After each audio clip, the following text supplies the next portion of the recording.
Welcome to Quiet Scare, where horror doesn't scream, it whispers. These are real, documented experiences, carefully curated and adapted to keep the facts clear and the atmosphere calm enough for sleep. Please like and subscribe and tap the bell to catch each new episode. No more than 3 ads in the first 15 minutes, then a clean run to the end. Quiet documentary true narration with a literary edge for sophisticated listeners. Sleep well and dream dark.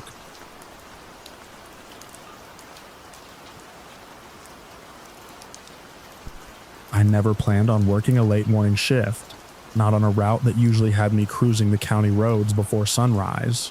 But the snowstorm had stalled everything the night before, and by the time I was finally pushing through the remaining drifts, my clock read 11:20 a.m. The daylight didn't make the world feel any safer. It only exposed how chewed up the storm had left the roads, and how alone those long stretches of farmland really were.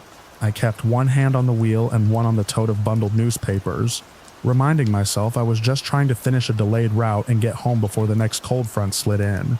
The plows had passed through, but not cleanly.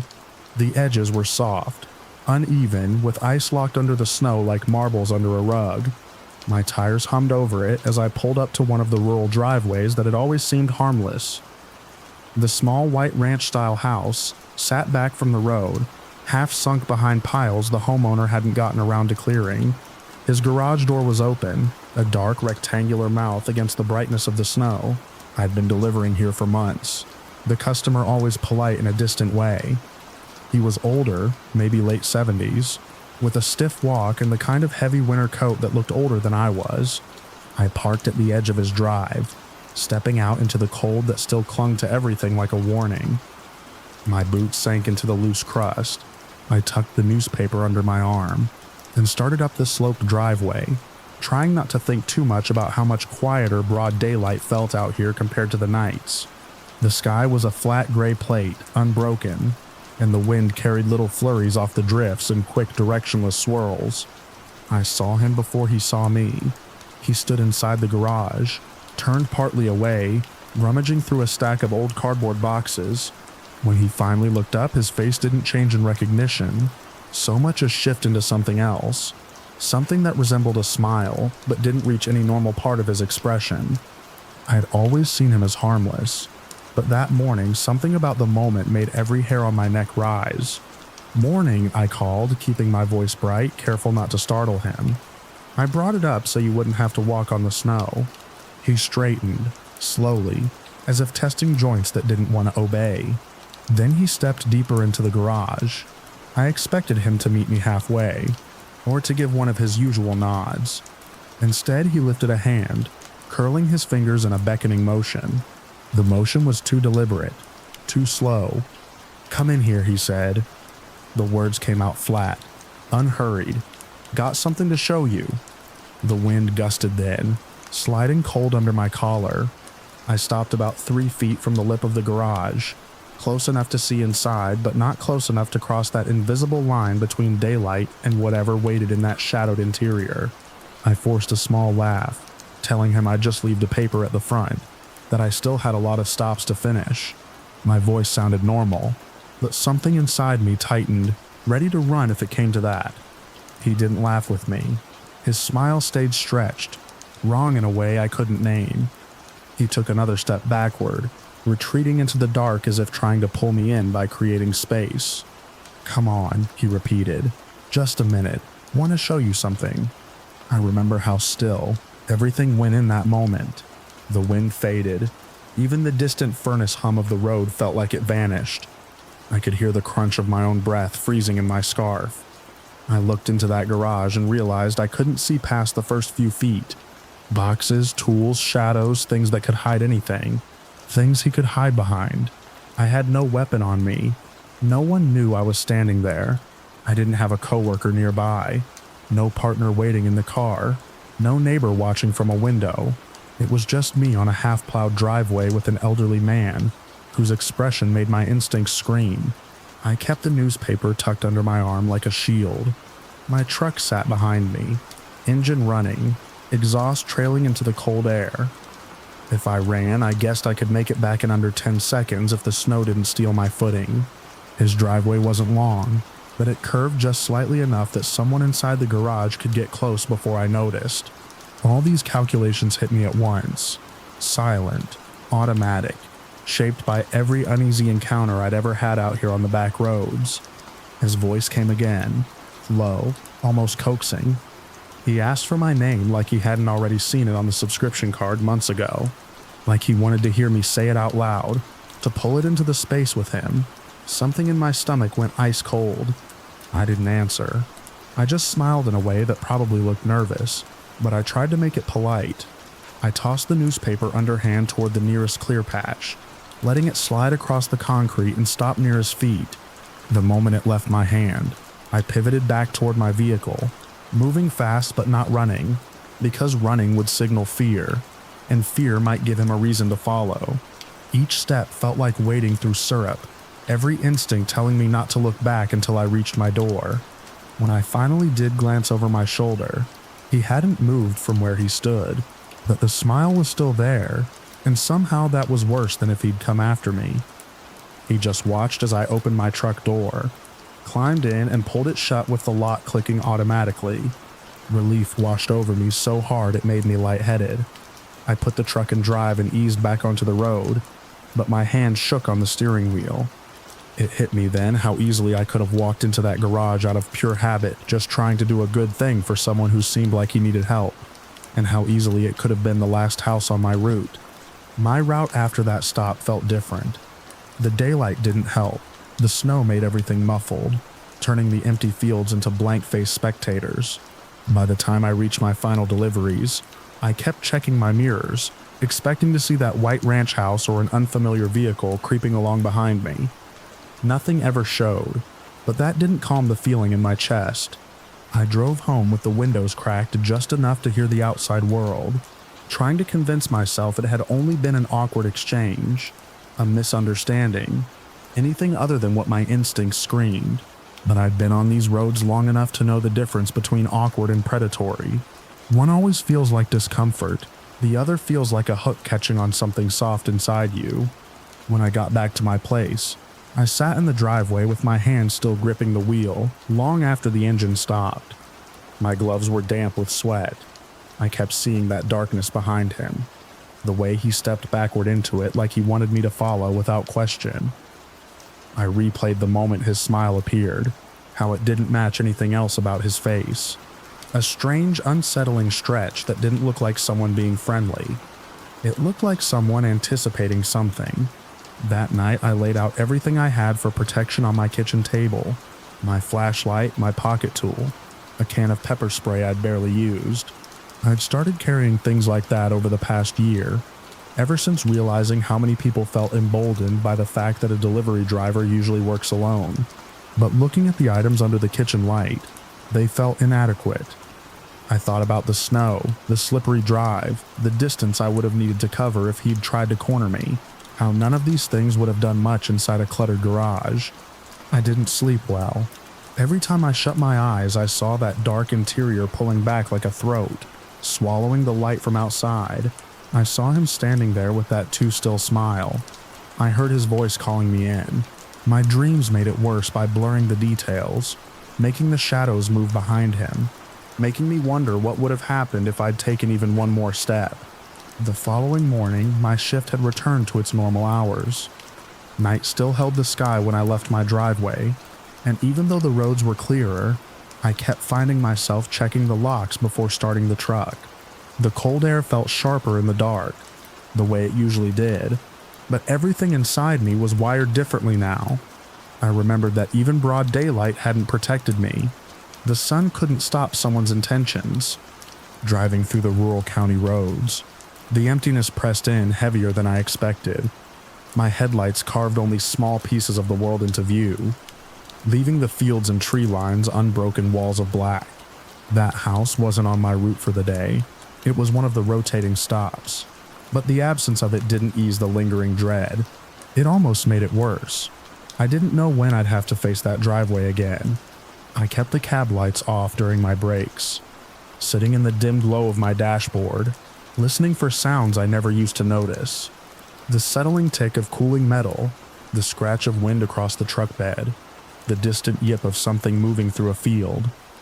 Every noise felt louder, like the world had sharpened its edges overnight, and in that heightened quiet, the memory of the garage seemed to follow me, filling the gaps the darkness left.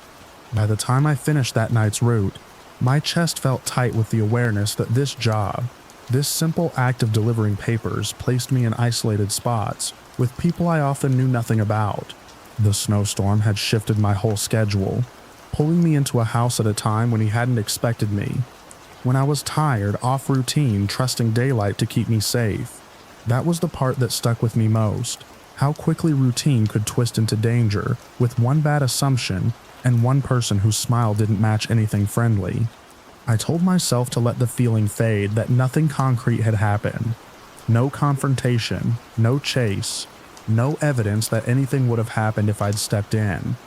But instincts don't care about the lack of evidence. Instincts respond to tone, posture, timing, tiny things your brain notes before you consciously register them, and mine had been loud enough to drown out everything else. As the week went on, I added more defensive items to my truck, a heavier flashlight, a better spray, a slim metal tool I could keep clipped inside my coat. I changed how I parked, keeping the truck positioned for a clean exit. I kept my key in hand any time I stepped out, and I never again walked a paper all the way up a driveway, no matter how polite the gesture felt. I left it at the edge, even when the customer waved from the door. Most people think the danger in night shift work comes from the dark, but after that day I realized danger doesn't care about the time. It's the isolation, the quiet, the routine that makes you predictable. Daylight only disguises it a little better. Every time I think back to that garage, I remember the way the shadows seemed to wait behind him, how his voice carried no urgency but still pressed on me like a weight. I remember the relief that hit when I shut my truck door, the kind that steals your breath because you know deep down you slipped away from something you were never supposed to step into in the first place. That house is still on my rotating list. It shows up every few months, usually without issue. The next time I went back, the garage was closed, the driveway cleared, no sign of him standing in the dark, nothing unusual at all. That's the part that bothers me most, how normal everything looked afterward, as if the moment had never happened, as if the danger had vanished back into the shadows the snowstorm left behind. I still see that smile sometimes when I'm driving alone. It comes back in flashes, just long enough to remind me why I can't let routine make me careless again, why I always keep the truck running when I step out, why I never ignore the quiet voice inside that warns me when something feels wrong. This job gives me plenty of true night shift stories, but that day late morning, bright snow, broad daylight is the one that taught me the lesson I hold the tightest. Danger doesn't always come running. Sometimes it waits, patient and quiet, standing just inside the dark where you can't see anything except a smile that doesn't feel human in the slightest. And sometimes all it takes to escape is one step back toward the light and the good sense to run before the shadows swallow you whole.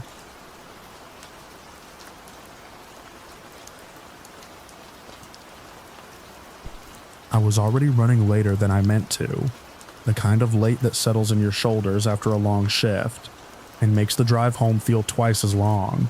I'd stayed past my hours at the house where I worked as an in-home caregiver, helping my clients settle through a rough evening. By the time I stepped outside, the night felt different, emptier, too open, like the world had stretched just enough to make me notice how far I was from home. The interstate between the two towns was usually a quiet place at that hour, long straight lanes bordered by dark fields and the occasional cluster of trees. I remember the road noise under my tires, steady and comforting, until it stuttered, a faint shudder under the hood, a dull knocking, then a sudden flat silence as my car coasted to the shoulder. The dash lights still glowed, the engine not quite dead, but not alive either. When I tried the ignition again, it gave a sick little cough and nothing more. I sat there with my hand still on the wheel, staring at the empty lanes ahead, no traffic in sight, just the deep tremor of distant trucks and the cold air slipping through the vents. I wasn't scared yet. Not really, just tired, annoyed, and rehearsing the call I'd make to my husband. I reached for my phone and watched the battery icon blink red before the screen went dark. I remember tapping it like that would bring it back, but the thing was dead as a stone. The first wave of fear was small, just a little curl in my stomach as I stepped out and looked both ways. A few trucks passed, none slowing. I could feel the wind push at my jacket, carrying that heavy late-night chill that always makes you feel more alone than you are. Eventually, I saw the headlights of a big rig growing larger in my mirror. It slowed, brake lights blooming red against the asphalt, and rolled to a stop behind me. The driver climbed out, middle-aged, work-worn face, heavy steps. I can still picture the way he kept his hands visible like he wanted me to see. He wasn't a threat. He called out, asked if I needed help. I told him my car had died, and my phone was dead too. He nodded like it was the most ordinary thing in the world, and said he had just finished a delivery run and could check the engine if I wanted. At first he seemed polite, quiet, almost gentle in the way he looked over the hood. He told me it wasn't anything he could fix there and asked if someone was coming. I said yes. My husband would be on his way as soon as I found a phone. Something shifted in him then, like a door clicking shut. His voice changed shape, flattening, losing whatever friendliness it had. He asked again if my husband was coming, slower this time, like he wanted to hear something different. When I repeated myself, he didn't nod, he just stared, eyes narrowing a little, jaw sliding tight. The silence that followed stretched too long. Then he said something strange, something quiet, almost whispered in a tone that didn't fit the words. He said he could give me his phone to call if I wanted, but he wasn't sure it mattered because maybe I should think about why no one was here for me already. How maybe I was stranded because no one cared enough to check on me. It felt like ice sliding down my ribs. I remember crossing my arms without thinking, trying to make myself smaller. He kept talking, soft but sharp, saying a woman alone on the road ought to think about the people who weren't rushing to help her. That maybe if her family really valued her, she wouldn't be sitting helpless in the dark. That was when fear really bloomed inside me. Not panic yet, but a thick awareness that I should not be anywhere near this man. Every instinct I had told me to back away, so I did. I stepped toward my car door and told him again that my husband was coming, that I didn't need anything else. His face twisted, a quick flash of anger like I'd insulted him by not agreeing with whatever story he'd been building in his head. He stepped closer. I stepped back. I could hear my heartbeat in my ears.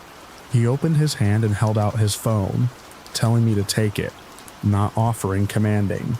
And then he said something I still think about more than anything else that happened that night. He told me the only reason I was safe standing there was because he could tell I'd been raised by a mother, that if I hadn't been, things would be different for me right now. I didn't even understand what he meant, but the tone told me everything I needed to know. I took the phone because refusing seemed dangerous, and I called my husband. I kept my voice steady, told him where I was, told him to come quick, told him not to hang up until I said so. The man watched every second of it, leaning against his truck like he was deciding something. After the call ended, he kept staring at me in that way. Predator stare. Not hungry, not frantic, just cold and curious, testing the shape of fear on someone else's face. I didn't know what he would do next. I didn't know if he was waiting for something or if he was deciding whether to act before my husband arrived. The road was still empty, my car was useless, and my phone, dark again, couldn't save me from anything. I remember thinking that if another vehicle didn't show up soon, I might not leave that stretch of interstate. That was when I saw the second truck, headlights growing bright, the hum of an 18-wheeler pulling over ahead of us. The first driver muttered something under his breath, something short and sharp, not meant for me. The new trucker climbed out, younger, calmer, and he kept a respectful distance as he asked if everything was all right. I didn't wait for the first man to speak. I stepped toward the new driver and told him I needed to get to a 24-hour place to use a phone, that mine was dead and my car was dead, and I needed somewhere safe to wait for my husband. I felt the first man watching, but I didn't turn back to look. The new driver gestured toward his cab and said he'd take me to a place just a few minutes down the road. It wasn't ideal, climbing into a stranger's truck, but every nerve in my body told me this was the lifeline I needed. I could feel the first driver's stare burning into my back as I climbed in, but he didn't follow. He didn't say a word. He just stood there with his jaw working like he was grinding something between his teeth. The ride was short. The new driver didn't ask questions, didn't make conversation, didn't try to make it about anything except getting me somewhere safe. He pulled into a brightly lit 24-hour spot, a gas station I'd been to a dozen times in daylight, but never appreciated the way I did right then. I thanked him and stepped out, watching his truck disappear into the night. I didn't go inside. I didn't want walls around me. I stood just outside the doorway under the bright white lights humming overhead, the kind that erase every shadow. That was where my husband found me, pulling up fast, eyes wild until he saw me standing there. I didn't cry until I was in the passenger seat of his car, the cold air washing over me as he drove back toward my abandoned car. When we reached it, the first truck was gone, just the faint warmth of its tire tracks in the gravel and the heavy stillness of the night settling back in place. Sometimes I think about how close everything was, how easily one moment could have tilted the rest of my life into something dark and irreversible. I think about the way that man watched me, the way his voice folded around those quiet threats, the way he shifted from helpful to hostile in a breath. I think about how empty that stretch of interstate was, how long the minutes felt between the first truck stopping and the second one appearing. I think about what might have happened if no other headlights had cut through the dark. Even now, years later, I don't drive that route after a late shift. I plan around it. I keep a charger in every bag and an extra in my glove box. And every time I pass a stopped car on the side of the road, I feel a ripple in my chest, a reminder of how small and fragile the distance is between trouble and safety, between a bad night and the worst night of your life. The interstate still looks the same, long and flat and forgettable, but I can't unsee the way it looked that night, stretching out under a cold sky while I waited for help that almost didn't come. Sometimes when the road is quiet and the night is heavy, I still feel the shape of that man stare in the back of my mind, like a shadow that never quite left the shoulder of the highway. And I remember how close he stood, how cold his voice was, how the dark around us felt like it was holding its breath, waiting for something to happen that by some narrow mercy never did.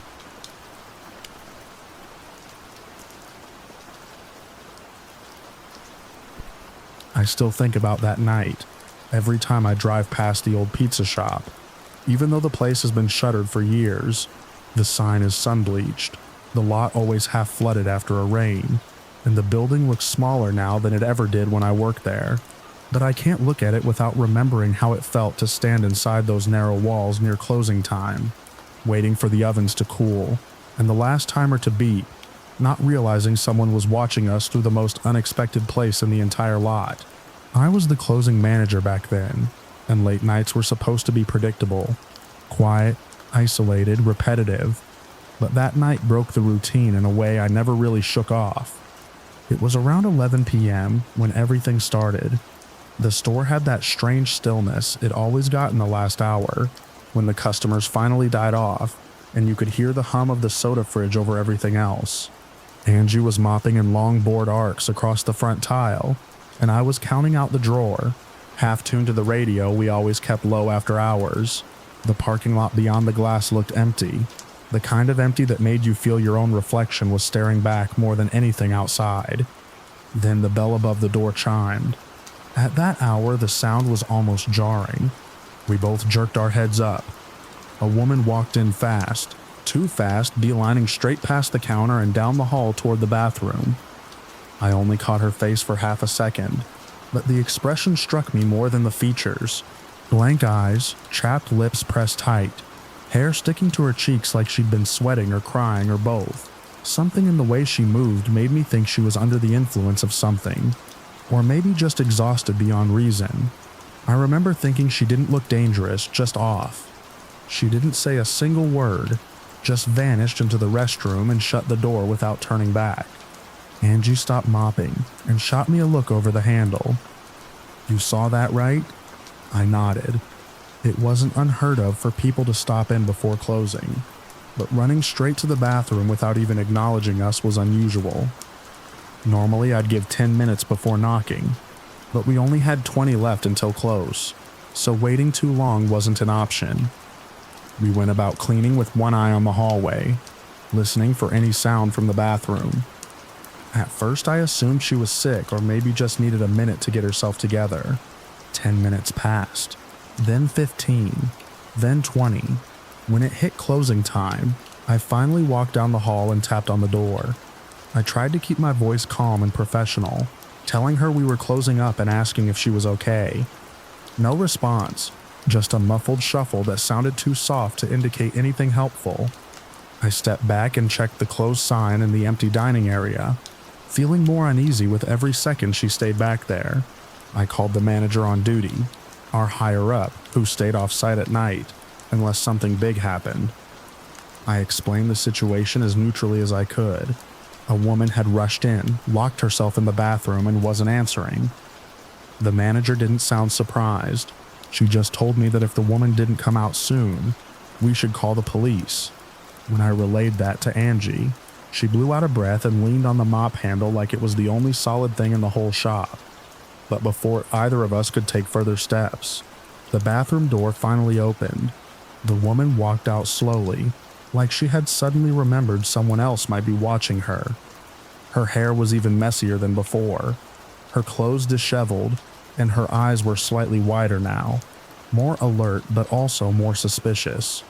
She drifted toward the counter without making eye contact, scanning the room like something had changed in the time she'd been hidden away.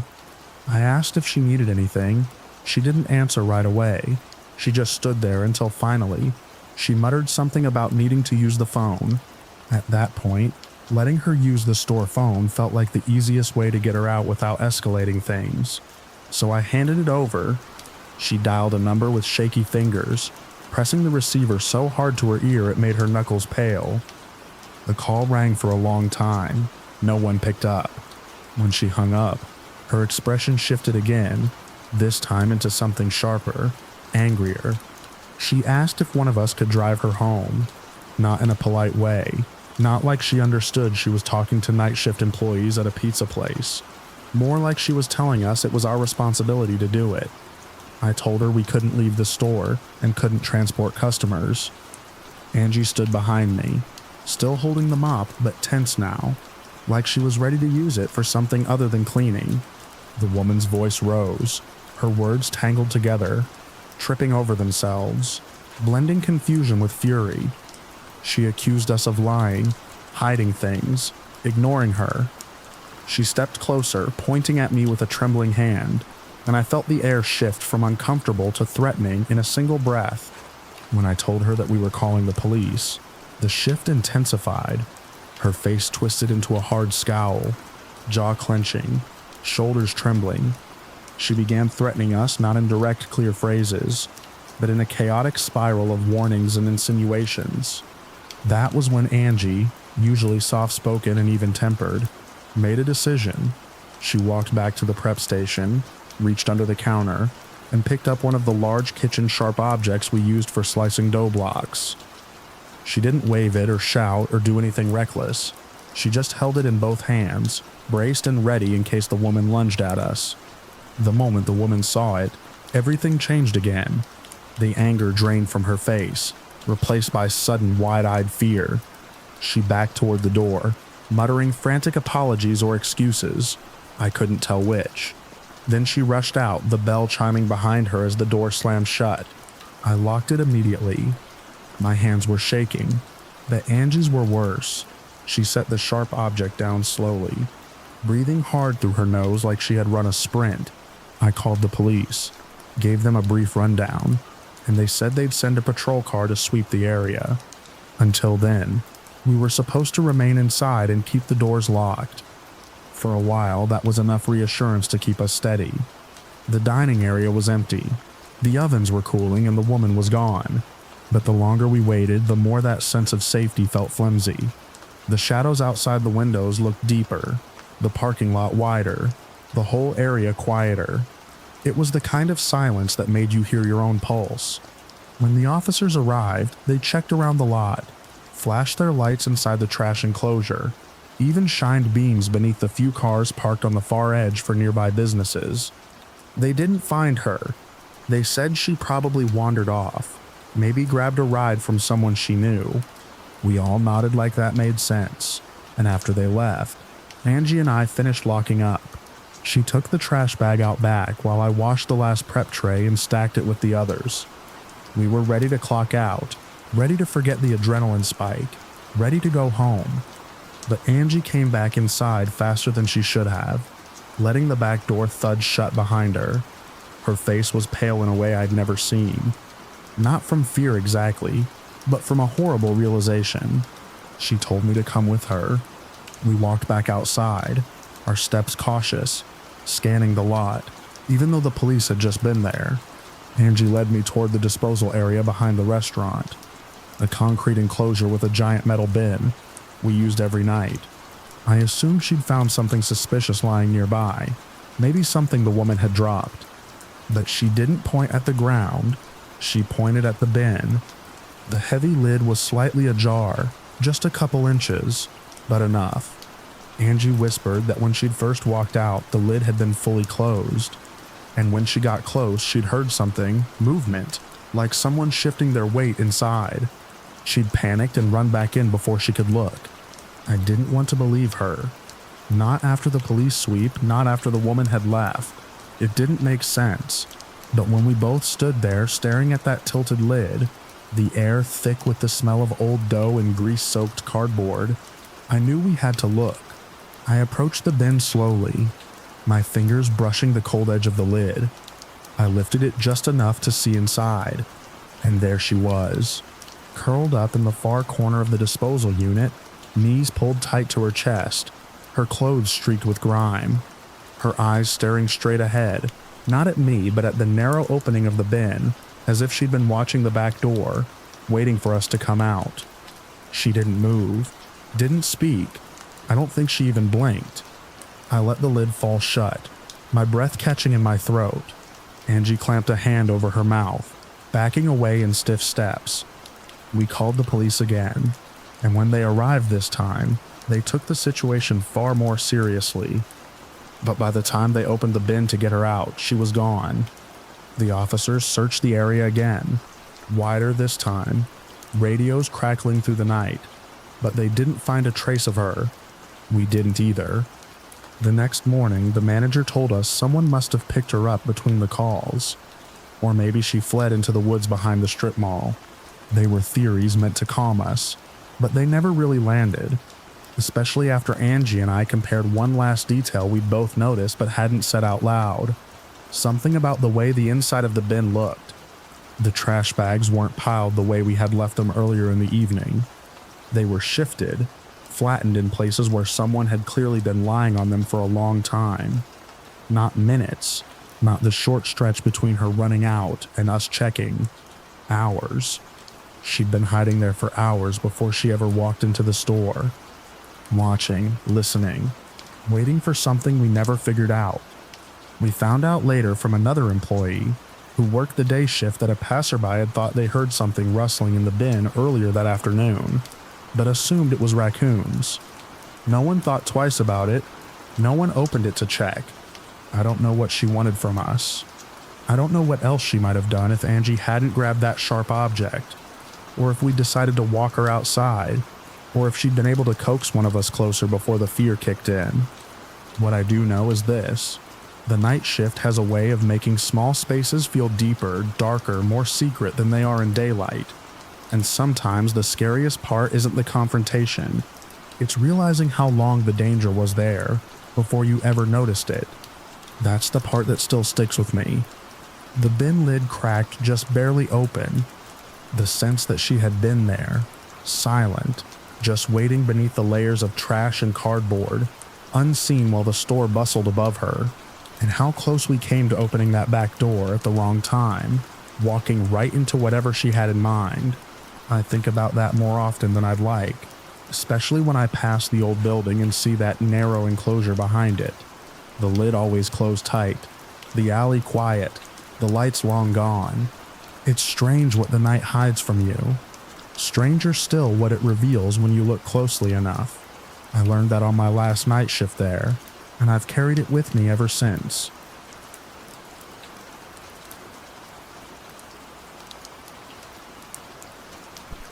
I used to think the quiet hours between 7 in the evening and sunrise were the safest time to work. Most of the residents in the retirement community were already settled into their routines by the time my shift started, and the air around the communal building always felt low and steady, like a room that had been exhaling all day. But somewhere between the last resident shuffling back to their apartment and the nurses switching over in the hospice wing next door, that calm would bleed out of the halls. By the time it neared 9, the whole place felt weighed down, as if something unseen had stepped into the building and started pressing its hands against the walls. I noticed it the first week I worked there. I was still getting used to being sober, still figuring out how to read the quiet without assuming it meant trouble. The communal building was huge, bigger than it needed to be, with wide corridors meant for walkers and scooters. Those corridors always felt too empty at night, too hollow, like the lighting never reached the walls. I'd push my cleaning cart past the activity room, past the darkened dining hall, past the little nook where the residents played cards during the day. Every wheel of the cart echoed as if the place were swallowing the sound a second after it was made.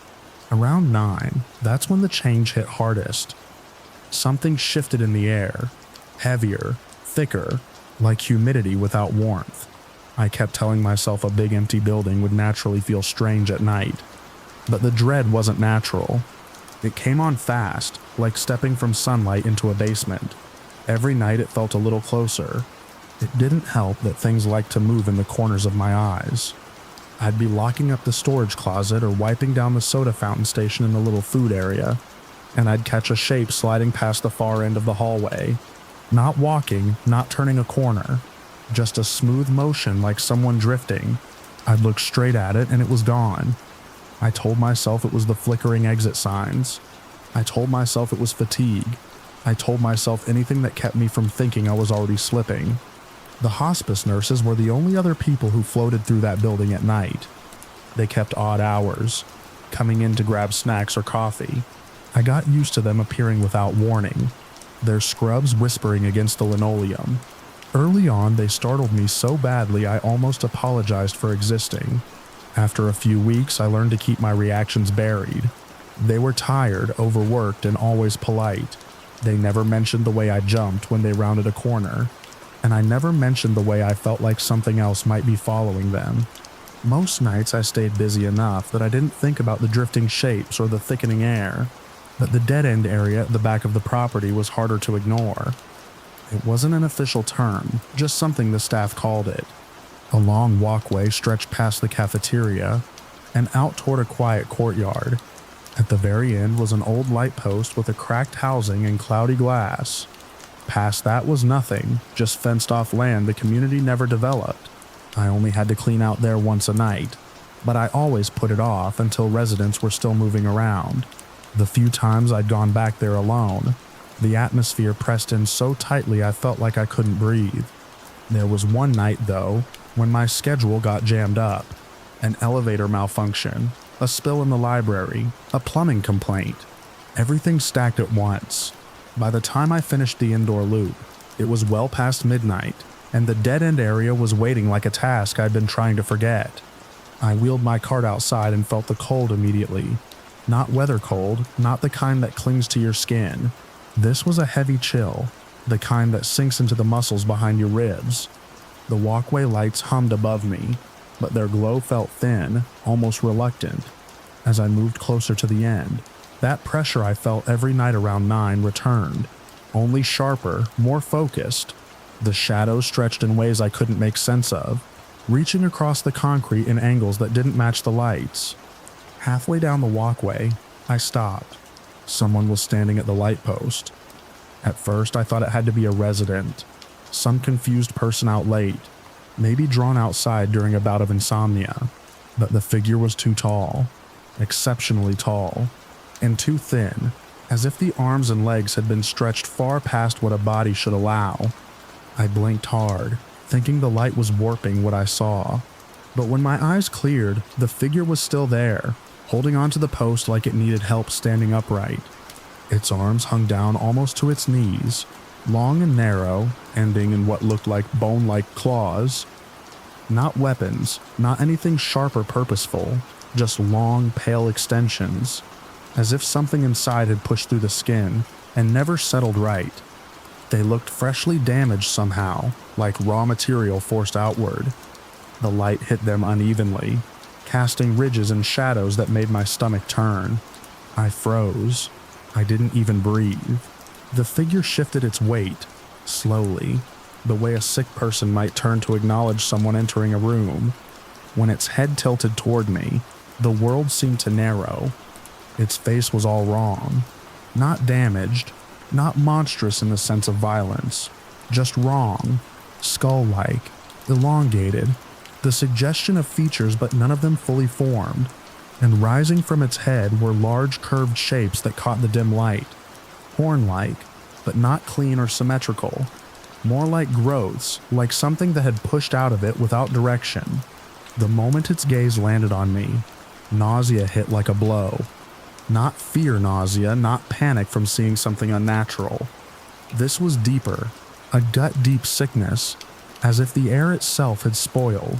My legs weakened, my vision tightened, and with that sickness came something worse, a hopelessness, so heavy it felt physical, like everything I'd rebuilt in sobriety. Every fragile piece of myself I'd tried to reclaim had suddenly been stripped away. I didn't run at first, I couldn't. I just stood there, staring at this half-solid thing gripping the light post as if it were studying me. The pressure in the air kept building, as if it were leaning closer without actually moving. The walkway around me tilted slightly, the shadows bending in toward the shape. That was when I finally broke. I turned and ran, leaving the cart behind, sprinting back toward the building with the cold slamming against my back. The walkway lights flickered above me in stuttering pulses, and every time they blinked I expected to feel something closing around my shoulders. But nothing touched me. Nothing chased me. I didn't look back. I didn't stop running until I was inside, gripping the edge of a counter in the food area, while trying to get a breath past the weight still crushing my chest. My pulse hammered in my ears. My vision wavered. For a second, I thought I might pass out right there on the tile. When one of the hospice nurses stepped into the room, her presence should have startled me, but I barely registered her arrival. She asked something, whether I was okay, I think, but the words blurred. I nodded, or I think I did. She hesitated, then went about her business, probably used to seeing people rattled in this place for reasons that had nothing to do with what I'd seen. I never told her what happened. I never told anyone. After that night, I rearranged my schedule. I cleaned the dead-end area early, only when residents were nearby, chattering or shuffling past or laughing at something small. I refused to step near that walkway alone again. Even with people around, the space felt unsettled, as if that figure had left something in the air that never fully faded. The dread kept coming at 9, every night, but now it felt like it knew I noticed. I lasted a few more weeks before I quit, told them the hours were wearing me down, told them I needed to focus on staying sober. Both were true, just not the whole truth. I couldn't shake the certainty that whatever I'd seen had something to do with the hospice wing. Not the people there, not the nurses or the job they did, but the constant presence of endings, the steady arrival of loss. It felt like something had been drawn to that threshold between living and departing, pulled in by the quiet ways people slipped away on the other side of the wall. Even now, months later, I can still picture the way it gripped that cracked light post, its head tilting toward me, its presence thickening the air. Most nights I managed to convince myself I exaggerated it. That exhaustion and sobriety and loneliness had twisted a shadow into something impossible. But sometimes around 9 in the evening, that same pressure settles into whatever room I'm in. Faint but familiar, a weight in the corners, a shifting in the periphery. A reminder, I don't go outside after dark anymore. I don't walk long hallways alone. And whenever I pass a solitary light post at the end of a quiet street, I look away before anything can be standing there, holding on, waiting for me to notice it again.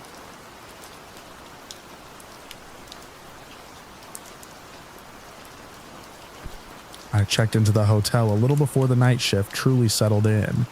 The stretch of hours when the rest of the town quieted down and people like me were just getting started. Field work in the Eastern Sierra often meant late nights, long drives, and whatever room the company could book on short notice. This one was in an old building on the busier edge of a small town, wedged between a diner and a hardware shop that closed at sundown. I'd worked enough overnight assignments to get used to strange schedules, but that night had a weight to it I didn't recognize. I remember the air in the room feeling peaceful, almost welcoming, and the muffled voices drifting through the walls sounded like proof that nothing out of the ordinary was waiting for me. After years of loving stories about night shift oddities, but never having one of my own, I figured this stay would be just another quiet stopover. I'd drop my gear by the desk, answered the last few messages from my girlfriend, and stretched out on the bed to sort through notes from the evening survey. My body wasn't sure if it wanted sleep or caffeine. The lamp cast a soft circle of light over my paperwork, and I let the routine of the job settle me. Outside, the town noise faded as the hour pushed toward full quiet. I told myself I'd rest for a bit before heading out again, even though I knew I'd probably drift off. Old buildings always have a way of holding sound in a strange balance. Nothing too sharp, nothing too empty. That room was no different. I listened to neighbors shifting around, water running somewhere above, distant footsteps down the hall, ordinary sounds that kept me tethered to the moment. That was when I heard the tapping from the bathroom. Not pipes, not a random drip, a clear, deliberate tapping. 3 slow, evenly spaced knocks on some surface just out of sight. My eyes lifted from the paperwork before my mind fully caught up. The sound came again, each tap firm enough to travel through the door and into the space where I sat. For a second, I wondered if someone in the room next to me was doing repairs or moving something around. But the taps carried that sense of being right there, inside my own bathroom. I waited. The tapping stopped. The room fell quiet again in a way that felt rehearsed, like it had paused just for me to notice. I didn't get up. On night shift assignments, you learn not to jump at odd noises. Every building makes its own decisions about how it settles in the dark. But this felt different, intentional. I lay back, letting the stillness fill in over the moment, and eventually the strangeness softened enough for sleep to pull me under. I woke again much later with the sharp awareness that often comes during overnight work. My body has learned to snap awake when something changes, even if the change is subtle. The room was dark except for the faint green glow from the heater display. I checked my phone. 4:14 a.m.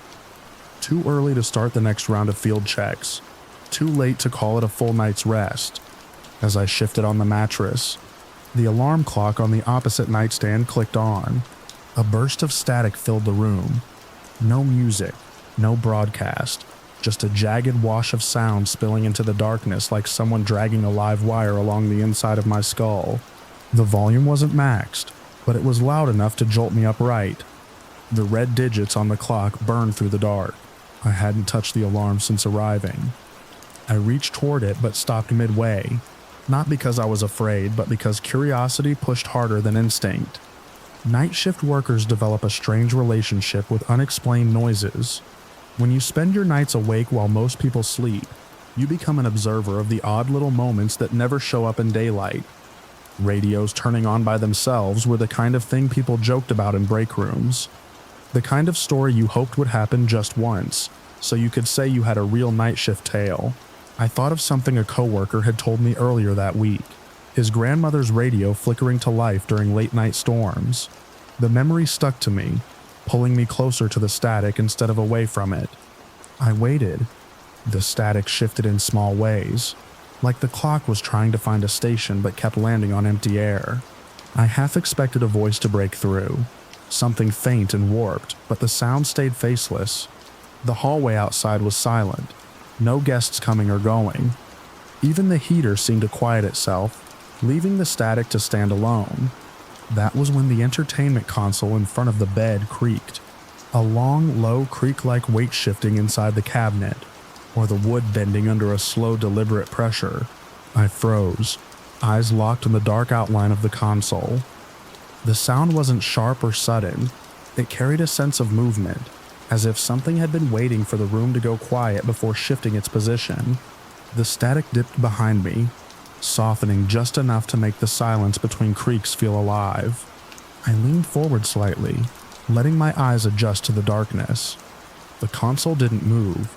The television on top stayed still, the shadows untouched, yet the memory of the creak felt close.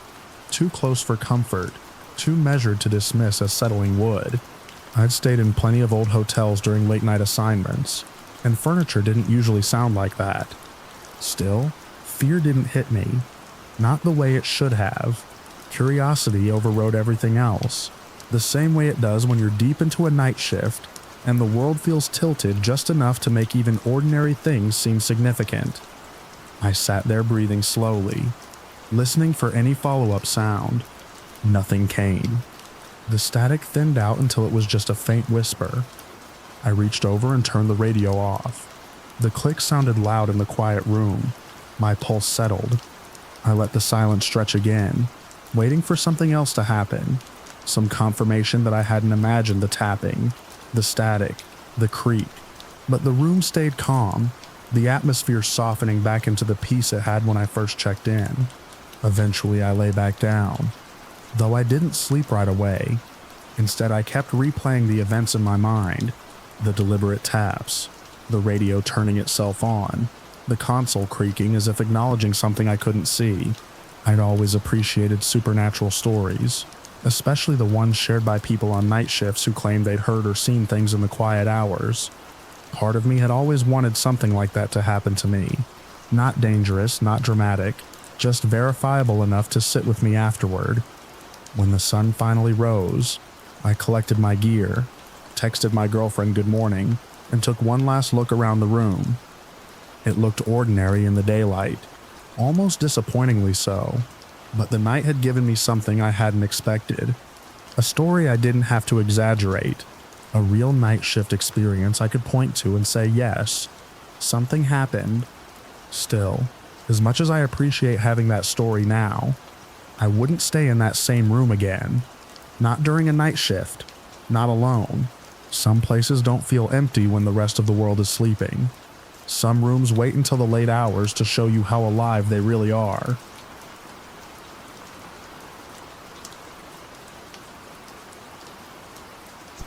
I used to say the night shift never rattled me. After the military, a quiet residential home for disabled adults seemed like the easiest post I could ask for. But there was something about that place after midnight that felt different the moment I stepped through the door. The houses were arranged in a neat little row, each with its own ramp, its own porch light, its own hum of medical equipment behind closed curtains. Nothing dramatic, nothing threatening, just stillness so complete it pressed against my ears. I told myself it was just the contrast between day noise and night quiet. But by the end of my first week, I stopped believing that. Too many small things had already carved their way into my awareness. Most nights started the same. Paperwork, rounds, checking the residents who couldn't move on their own. They slept deeply, surrounded by soft machinery, and the faint smell of antiseptic. Everything in those rooms was controlled and predictable. What never made sense were the sounds that came from the hallway the moment I stepped back out. I'd hear what I could have sworn were shuffling feet making their way from one end of the house to the other, or I'd hear the squeak of wheels passing by, like someone pushing a chair at a steady pace. The worst were the doors.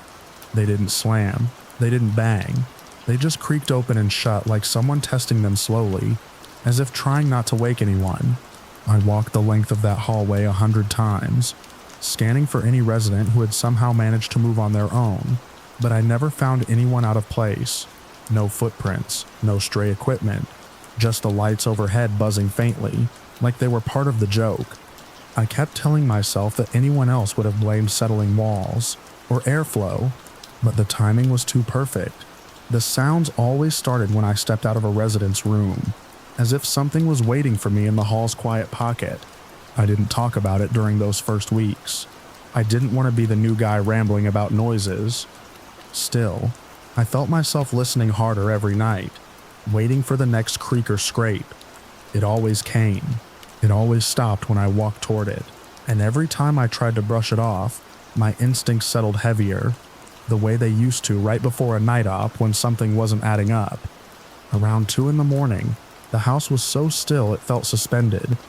I'd finished my rounds and stepped into the entrance area with its big glass-paneled door and quiet view of the dark stretch between houses. I stood there for a moment, letting my eyes adjust to the outdoor security lights. They cast long shadows across the walkway and made the railings look like bones jutting through the dark. I thought I saw something shift out near the edge of the light, a subtle twitch in the blackness. I squinted, leaning closer to the glass, trying to decide if my tired brain was messing with me. Then it moved again. At first it was just a shape darker than the night behind it, tall and unmistakably human. No slow fade in, no trick of my eyes adjusting. 1 second nothing was there. The next, a full silhouette stood at the threshold of the light, with its arms raised above its head, as if reaching for something only it could see. The pose didn't look aggressive, just strangely deliberate. I froze for only a breath before instinct clawed through the shock. I ran straight for the door and flung it open so hard the hinges popped. A blast of cold air hit me as I stepped outside, scanning the walkway, the porch, the patch of lawn beyond.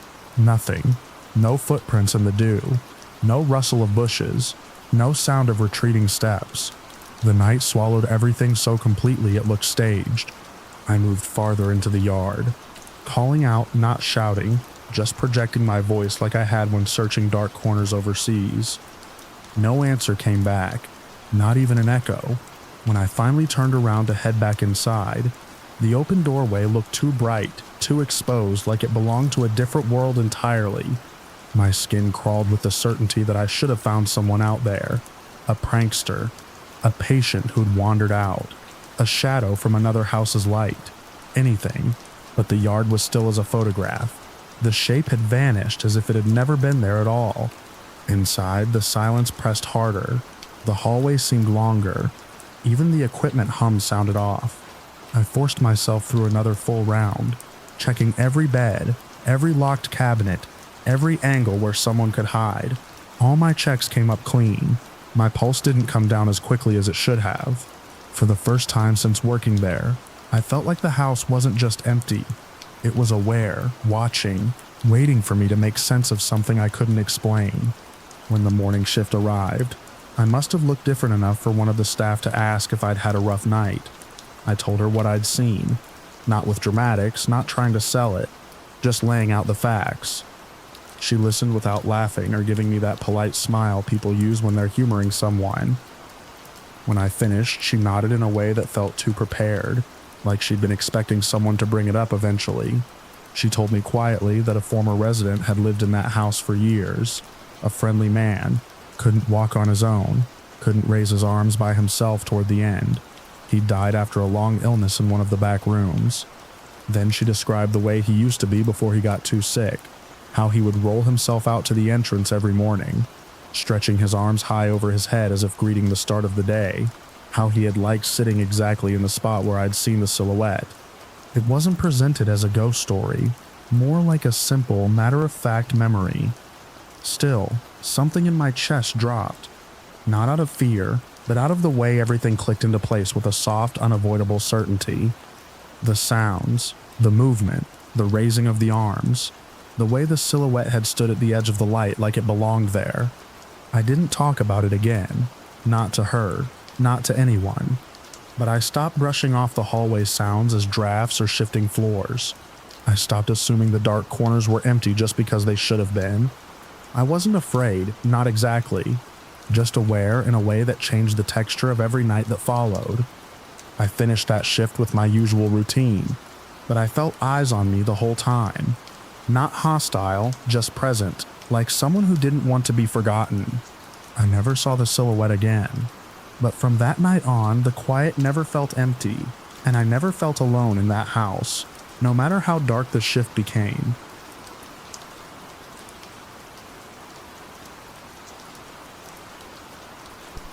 I was already counting the minutes left in my shift when the whole thing started, though I didn't realize it at the time.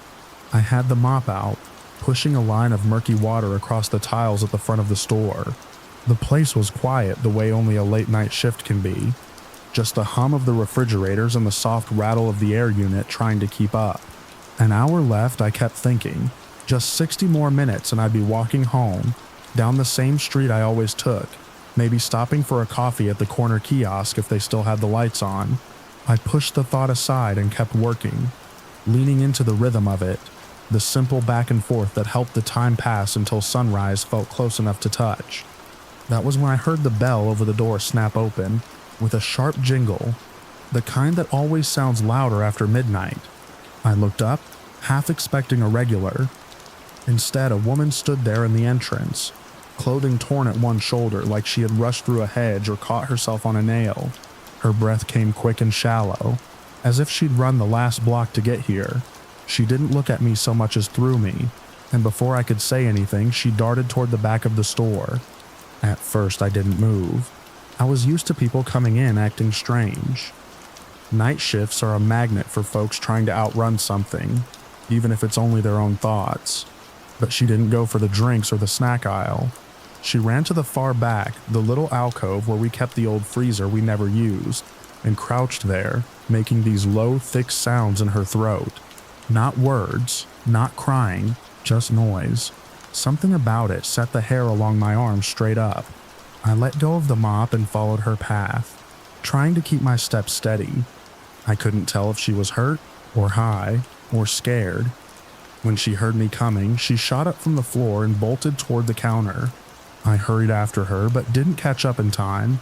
She slammed a handful of crumpled bills onto the counter, way too much for the single bottle of water she grabbed on the way, and sprinted out the door as if I were the one chasing her. The bell over the door shrieked again. Then she was gone. I was still reaching for the counter when the second person entered. He came in quietly, which was strange considering the woman had practically thrown herself out the door, making enough noise to wake the street. He was dressed head to toe in black jacket, hat, gloves, even though it wasn't cold outside. He stopped just inside the doorway and looked at me. Not around the store, not toward the back, straight at me. And that look froze me more than the woman's behavior had. I tried to step past him, instinctively wanting to follow the woman, to ask if she needed help, to at least understand what just happened. But as I moved, he shifted his weight. Just a small step, nothing overt, but it cut off my path to the door. He didn't speak. He didn't have to. The message was clear. Stay right where you are. I backed up slowly. He didn't advance, but he didn't break eye contact either. After a moment, he walked inside as though he had all the time in the world. That bothered me more than anything. The calmness. If the woman had been terrified enough to look the way she did, why wasn't he in a hurry? I felt something click then. A quiet realization, subtle at first, then spreading like a cold draft across my whole body. The woman hadn't been fleeing from him at all. She'd been distracting me. The torn clothing, the strange noises, the frantic dash. It wasn't random. It was choreography, and I had fallen for it exactly as intended. I turned to hit the emergency button under the counter, but in the seconds I'd taken to think all this through, he had drifted closer, not close enough to touch me, just enough that I felt boxed in. I didn't dare test whether he'd try to stop me physically. My heart thudded so hard it felt like it was lifting my ribs each time it hit. He looked around once more, this time not at me but at the shelves. Then he locked the door. I heard the click, a small sound, but in the empty store it hit like a hammer. The lock control was on his side. I hadn't even known customers could reach it that easily. My exit was gone, and with it the only leverage I had. I realized how alone I was in that moment. Not figuratively, but physically alone, with a stranger between me and every way out. He walked past me then, no hurry in his step, heading for the merchandise. He moved with an unsettling confidence, like someone who had already mapped out exactly what he planned to take. I watched as he grabbed items from the shelves, electronics, razor cartridges, small high-value goods he could pocket fast. He filled the inner pockets of his jacket, checked the front door once more, then continued. I kept glancing at the counter, thinking about the phone, but stepping toward it meant stepping closer to him. The calculus wasn't worth it. I set my feet apart, kept my hands where he could see them, and fought the urge to speak. I didn't know whether a word from me would escalate things. Silence felt safer. Eventually he drifted toward the far aisle, and the moment he turned, I slid behind the counter and grabbed the phone. My hands fumbled across the keys and I nearly dropped it. When the dispatcher picked up, I forced myself to speak quietly, evenly, whispering that someone was in the store stealing merchandise after blocking my exit. They told me to stay on the line, but I hung up. I didn't want the sound of the dispatcher's voice leaking into the store. I needed silence. By the time he reappeared near the counter, he must have sensed something had changed. I tried to act as if I were just frozen in place, but he paused and looked at me again with that same steady stare. For a moment, I thought the entire night was about to explode in violence. Instead, he just nodded to himself, turned back to the door, unlocked it, and slipped out into the street. No rush, no panic, just that same uncomfortable calmness. The door swung shut behind him. The bell jingled again, and then settled into silence. I didn't move. It felt like my pulse was still vibrating in the air around me. Seconds passed, maybe longer. I kept expecting him to return with someone else, or for the woman to reappear, or for headlights to flash across the windows signaling the next escalation. Nothing happened. The street outside remained empty. Only when the police finally pulled up did I allow myself to breathe fully. They checked the aisles, looked over the shelves, and searched the street in both directions. No one found a single trace of the man or the woman. Not a footprint, not a scrap of fabric, not even a clear camera angle that caught their faces well enough to identify them. One of the officers assured me it was common. People who knew how to stay off the grid often succeeded at it, but knowing that didn't make me feel any better. The police asked me to recount the events in order, and as I talked through it, the helplessness of the whole thing came back in a rush. There was no moment where I could have stopped it. By the time I understood what was happening, the lock had already turned. By the time I thought to call for help, he'd already taken what he wanted. The woman's frantic performance had done exactly what it was intended to do: draw me out, pull my attention to the back of the store, and keep me from noticing the real threat walking right through the door. After the officers left, I stayed in the store longer than I needed to. My shift had technically ended while the police were still asking questions, but I couldn't bring myself to leave right away. The aisles felt different now, like the silence held a residue of the night's events. I walked through each one slowly, as if expecting something to leap out at the ends of the rows. I kept checking over my shoulder. I even paused by the back freezer alcove, listening for any echo of the strange sounds that woman had made. Nothing. Just the hum of the coolers and the fluorescent buzz overhead. I locked up when the morning cashier arrived. When they asked how the night went, I just told them we'd had a strange customer or two. I didn't trust myself to get into the details without shaking. The chill of that locked door was still sitting in my chest. The walk home should have helped, but the quiet street felt unfamiliar, like the kind of silence that comes after something has passed through and disturbed the air. Every passing car made me tense. Every shadow felt like it might peel back into a human shape wearing black. And every time I heard footsteps behind me, even if they belonged to a jogger or someone walking their dog, I felt my breath quicken. I told myself I was being unreasonable. They had gotten what they came for. They had no reason to follow me. But fear doesn't care much for logic at 5 a.m. By the time I made it back to my apartment, the sky had started to pale, and I should have felt safe again. But when I reached for my keys, I caught myself glancing back down the street, half expecting to see one or both of them watching from a distance. Nothing was there, just the streetlights fizzing out one by one as the sun climbed. Inside, I sat for a while without turning on the lights, trying to steady my breathing. The image of the woman's torn clothing kept rising in my mind. How carefully her performance had been executed. How convincingly frantic she'd been. The way she'd slammed the money onto the counter as if she were desperate to leave. And then the man's slow, deliberate entrance blocking my path without ever touching me. That part stayed with me the most. The quiet dominance in that single movement. I replayed the sound of the lock clicking shut. Again and again, that single moment defined the whole night. It was the realization that I wasn't in control of anything happening around me, that I was nothing more than a bystander in someone else's plan. And even now, thinking about it, the memory carries a weight that never quite lifts. Days passed before I could work another night shift. Even then, I kept checking the door, watching for anyone who lingered too long outside or moved too quickly inside. The store felt different after that night, still familiar, but edged with something I hadn't felt before.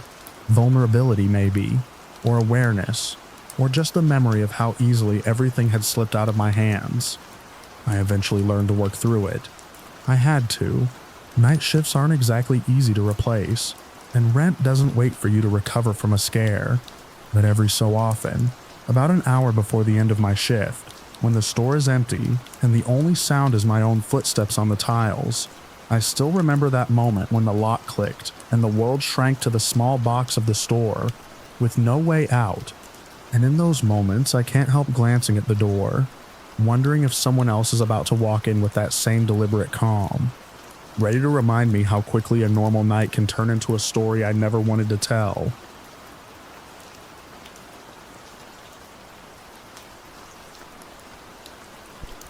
I used to think the night shift hardened you in quiet ways. You learned to read people by the way they carried their tiredness, the way their eyes tracked the departures board, the weight in their footsteps.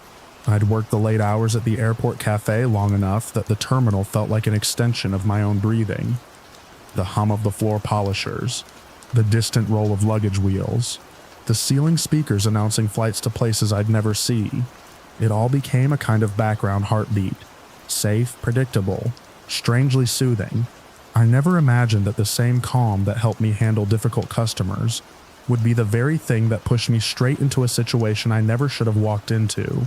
But that night, during one of those deep lulls when the concourse emptied out, and the lights seemed too bright for how quiet it was, everything I relied on came apart. I first saw him standing at the counter in that jittery way people get when they've been traveling too long, except he wasn't quiet about it. He started shouting about price hikes before I could even greet him, his voice sharp enough to cut through the empty space around us. He kept insisting the numbers on the board were different than last week, that we were gouging customers because it was late. He was big enough that he filled most of my field of view. I remember noting that in this detached, practical way I'd developed over years of dealing with frayed travelers. I kept my posture relaxed, hands clean of tension, tone low and even. That always helped crowd down the heat of someone else's anger. And just like so many times before, I felt him ease a little. His shoulders dipped, his voice dropped. The tension in his jaw slackened. After a minute, he drifted away from the counter, muttering to himself but no longer erupting. I went back to wiping down the espresso station, grateful he'd cooled off. When he came back though, everything about him had shifted. His voice was calm, almost polite. He asked where the washroom was and if I could show him. Just a simple question, nothing strange on the surface, but a small instinct flickered at the back of my mind, something I couldn't name. Still, helping people was part of the job, part of what made me decent at it. I'd walked customers to gates, to elevators, to lost and found late at night. Showing someone the washroom didn't even register as a risk, so I stepped out from behind the counter, gesturing for him to follow me down the short hallway toward the staff facilities. The corridor was quiet, tucked slightly away from the main walkway, and the soft overhead lighting made the shadows look longer than usual. I figured I'd get him settled and get back to the machines before a new wave of travelers swept in. I didn't get that far.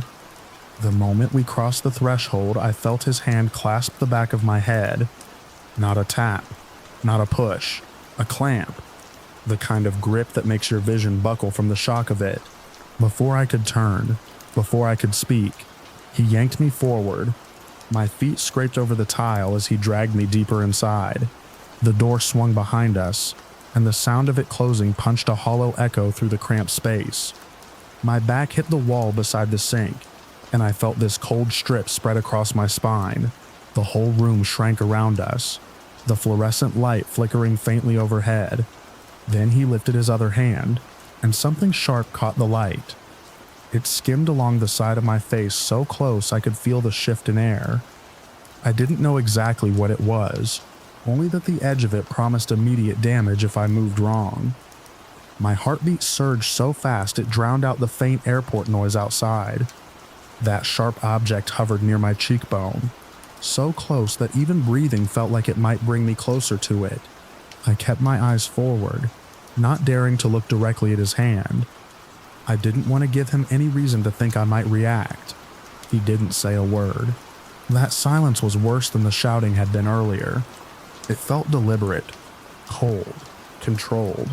Something tightened in my chest. The way he cornered me left almost no room between my shoulder and the wall. I could feel the rough edge of the tile against the back of my arm. I remember blinking slowly, forcing myself not to shake, forcing myself to think of the most basic thing, stay alive. That was all. I don't know how long I stood pinned like that. Time stretched strangely in the washroom, as if each second had its own weight.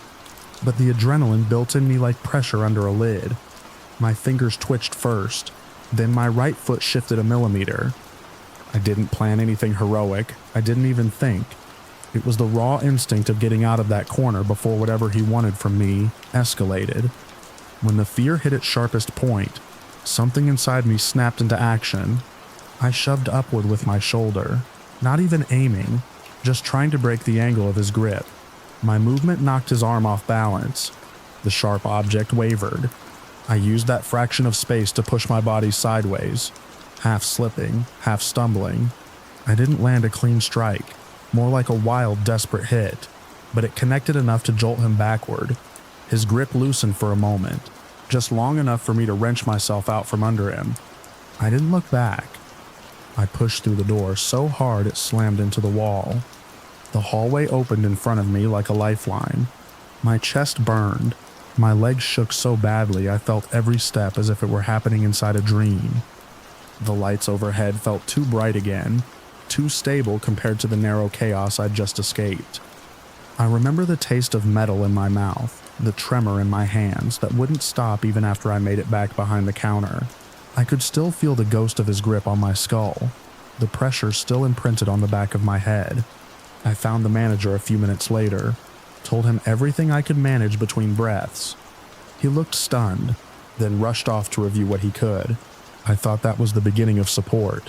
Finally, someone who might understand what had happened in that tiny hidden space, but the night unfolded in a way I didn't expect. Later, when he called me into the back office, I knew something was wrong before he even spoke. His expression was tight, uncomfortable. He told me other employees reported seeing me leading the man into the washroom willingly. From their vantage point, it looked like I'd just escorted him inside without hesitation. No sign of a struggle, no sign of coercion. The cameras didn't reach that hallway. There was no footage of me being pulled, no evidence of the moment.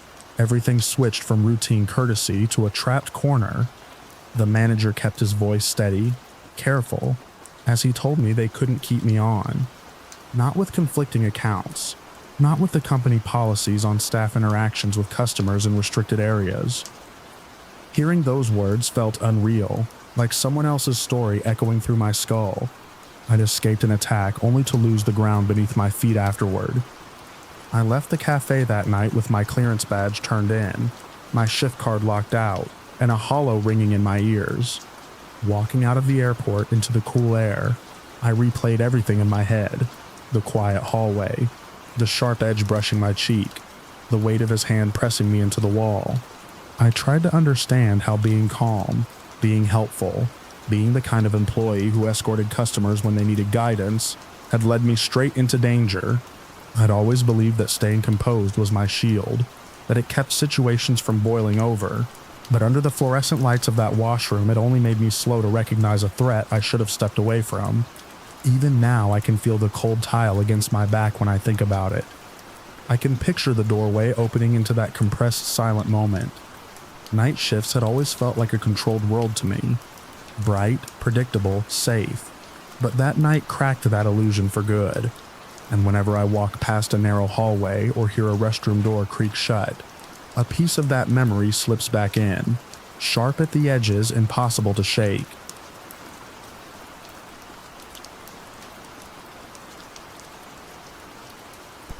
I used to think the night shift would wear me down in the usual ways. Sleep debt, too much vending machine food, long quiet hours that left my mind wandering. I never expected it to change the way I felt about sleep itself. The first time it happened, I had come home from a run of consecutive shifts, the kind where your bones feel packed with sand. I fell asleep in daylight, the house dim and warm, and the dream started as if I had been dropped into the middle of a story already underway. I stood on the shoulder of a rural highway, the late sun flattening everything with that dusty Arkansas glare. 2 cars sat angled across the road, hoods touching like they bowed to each other before collapsing. I watched myself hand the other driver a wad of bills while my passenger held her neck and complained that something didn't feel right. I could hear the hum of insects, feel the heat rising off the metal, even smell the sharp blend of coolant and dirt. It all felt too real, and when I jerked awake, my body was rigid, like I'd braced for an impact that hadn't happened yet. I knew I should call in sick. I knew it the way you know the weight of a tool you've been using your whole life, just a simple, solid truth. But I forced myself out the door anyway, telling myself it was just a dream, just fatigue building into nonsense. The entire drive to work, I kept checking the rear view as if I expected another version of me to pull up behind. By the time my shift ended and I walked back out into the Arkansas night, the dream had started to drift in that way. Memories do. Edges smudged, colors toned down. It felt safe to dismiss it. The road home was quiet, patches of fog clinging low across the ditches, and the hum of the tires settled my nerves.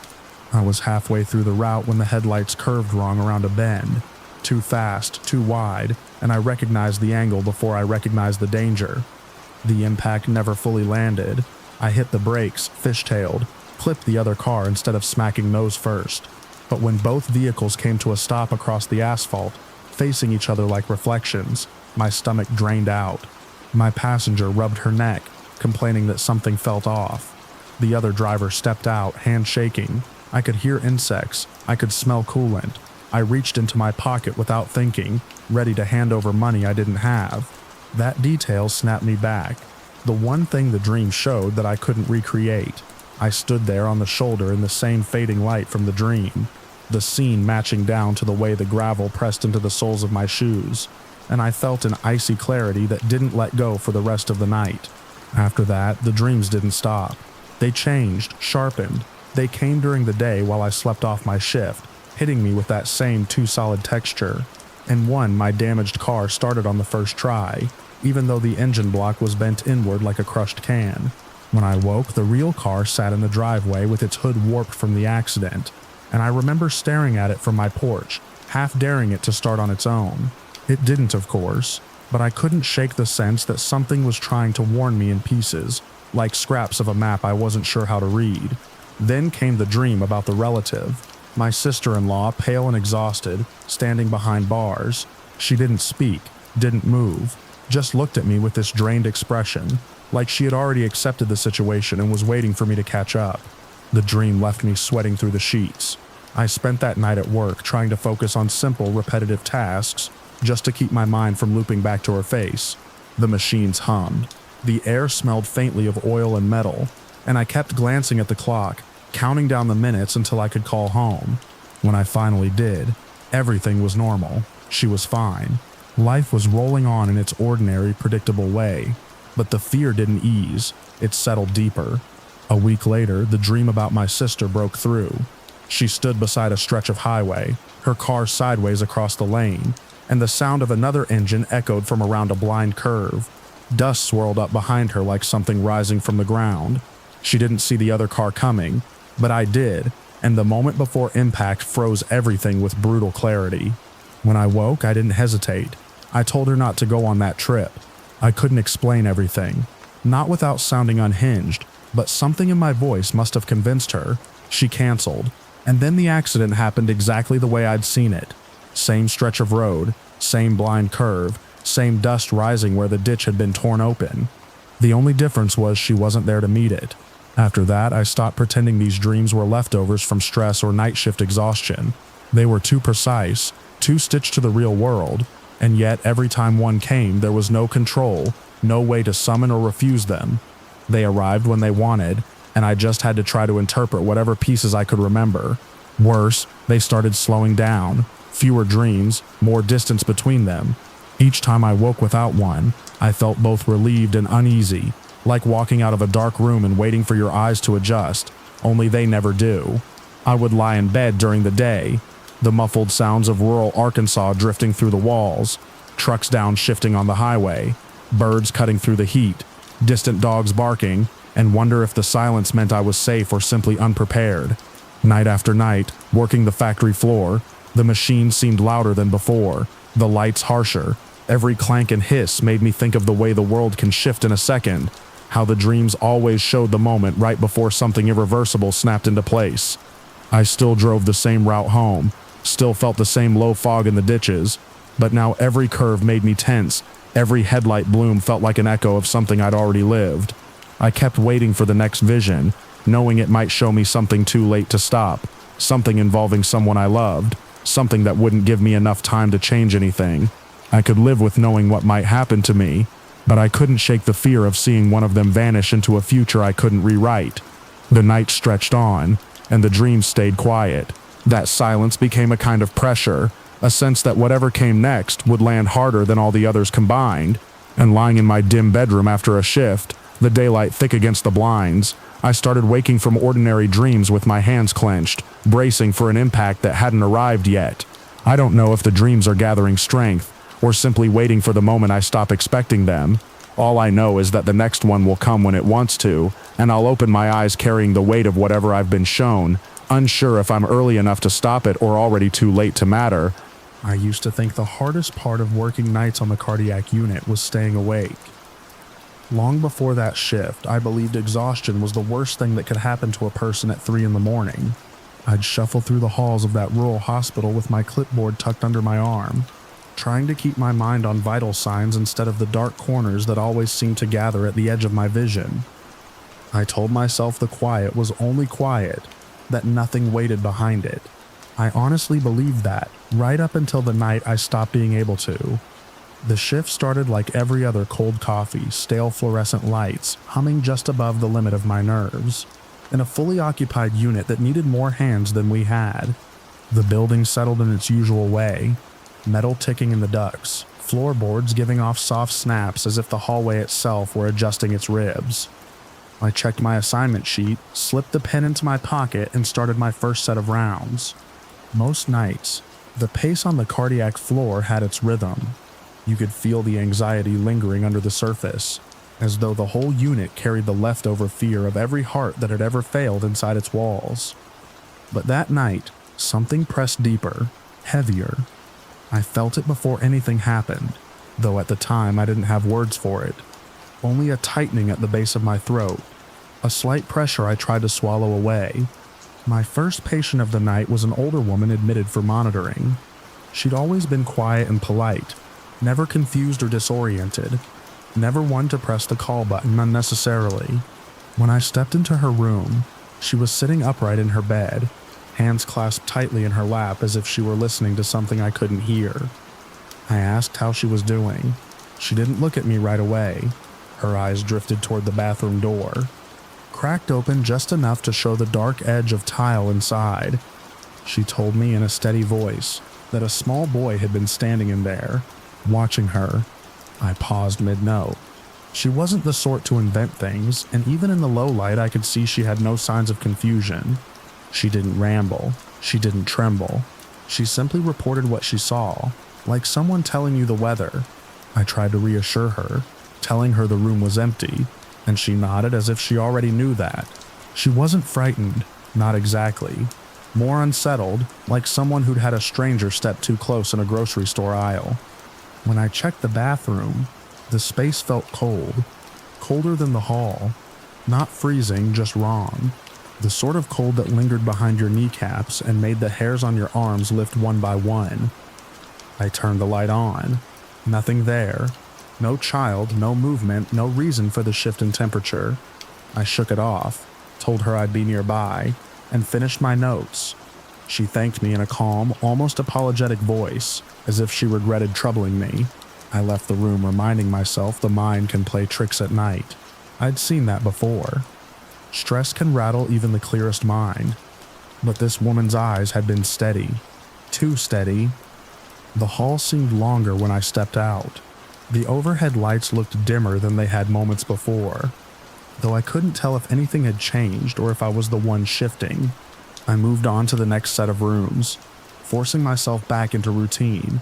Document, check vitals, adjust pillows, empty a line, answer a question. The rhythm helped. It usually did. But around 3, the rhythm faltered. My second patient of the night, a middle-aged woman recovering from a cardiac event, pressed her call button. The tone echoed in the hall, sharp enough to jolt the quiet.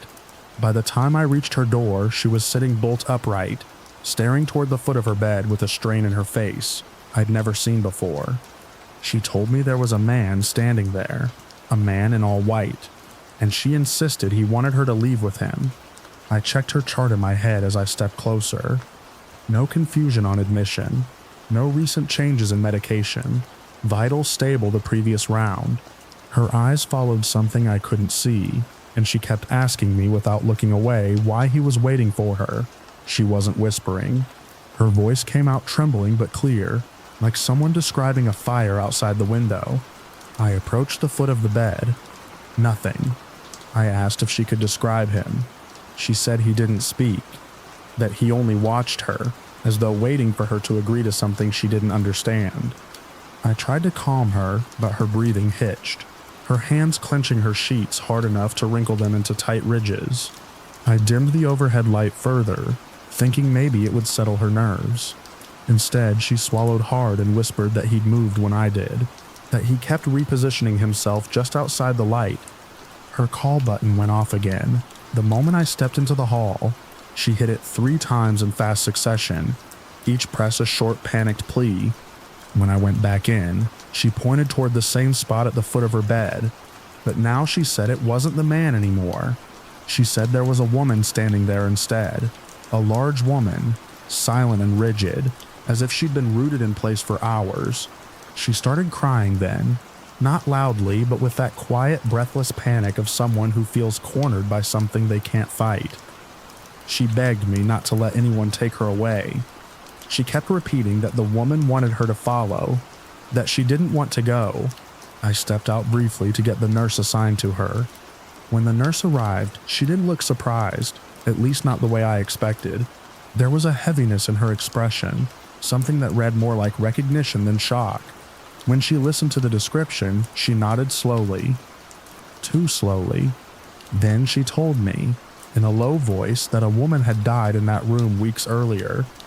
A patient who matched the description almost exactly. I stared at the floor for a moment, bracing myself on the charting computer. The hallway felt narrower, the air thicker. I could hear the hum of the vents clearly now, almost loud enough to mask the tremor settling into my chest. The nurse wasn't joking. I'd worked with her long enough to know her sense of humor, and this wasn't it. She walked into the room with that same quiet resignation, as though she'd already accepted that some things in the building weren't meant to be understood. Meanwhile, the call button continued to glow red. When we went back in, the patient was gripping the rails of her bed, eyes locked on the corner near her feet. She pleaded again not to be taken, not to follow. Her breathing rasped in the dim light, and I noticed her heart monitor registering small spikes. We worked together to calm her, adjusting her pillows, dimming the lights even further, repositioning her so her line of sight didn't aim at the far corner anymore. Eventually, her breathing slowed, the monitor steadied. She closed her eyes for a moment and didn't see anything else, or pretended not to. We left only once. She'd settled. I told her I'd be close, and I meant it. Something about her fear clung to me, lodged under my skin. When I stepped back into the hallway, I realized how quiet everything had gone. Even the vents sounded distant, muffled. The darkness inside each doorway felt deeper, as though the shadows were filling in faster than the light could push them back.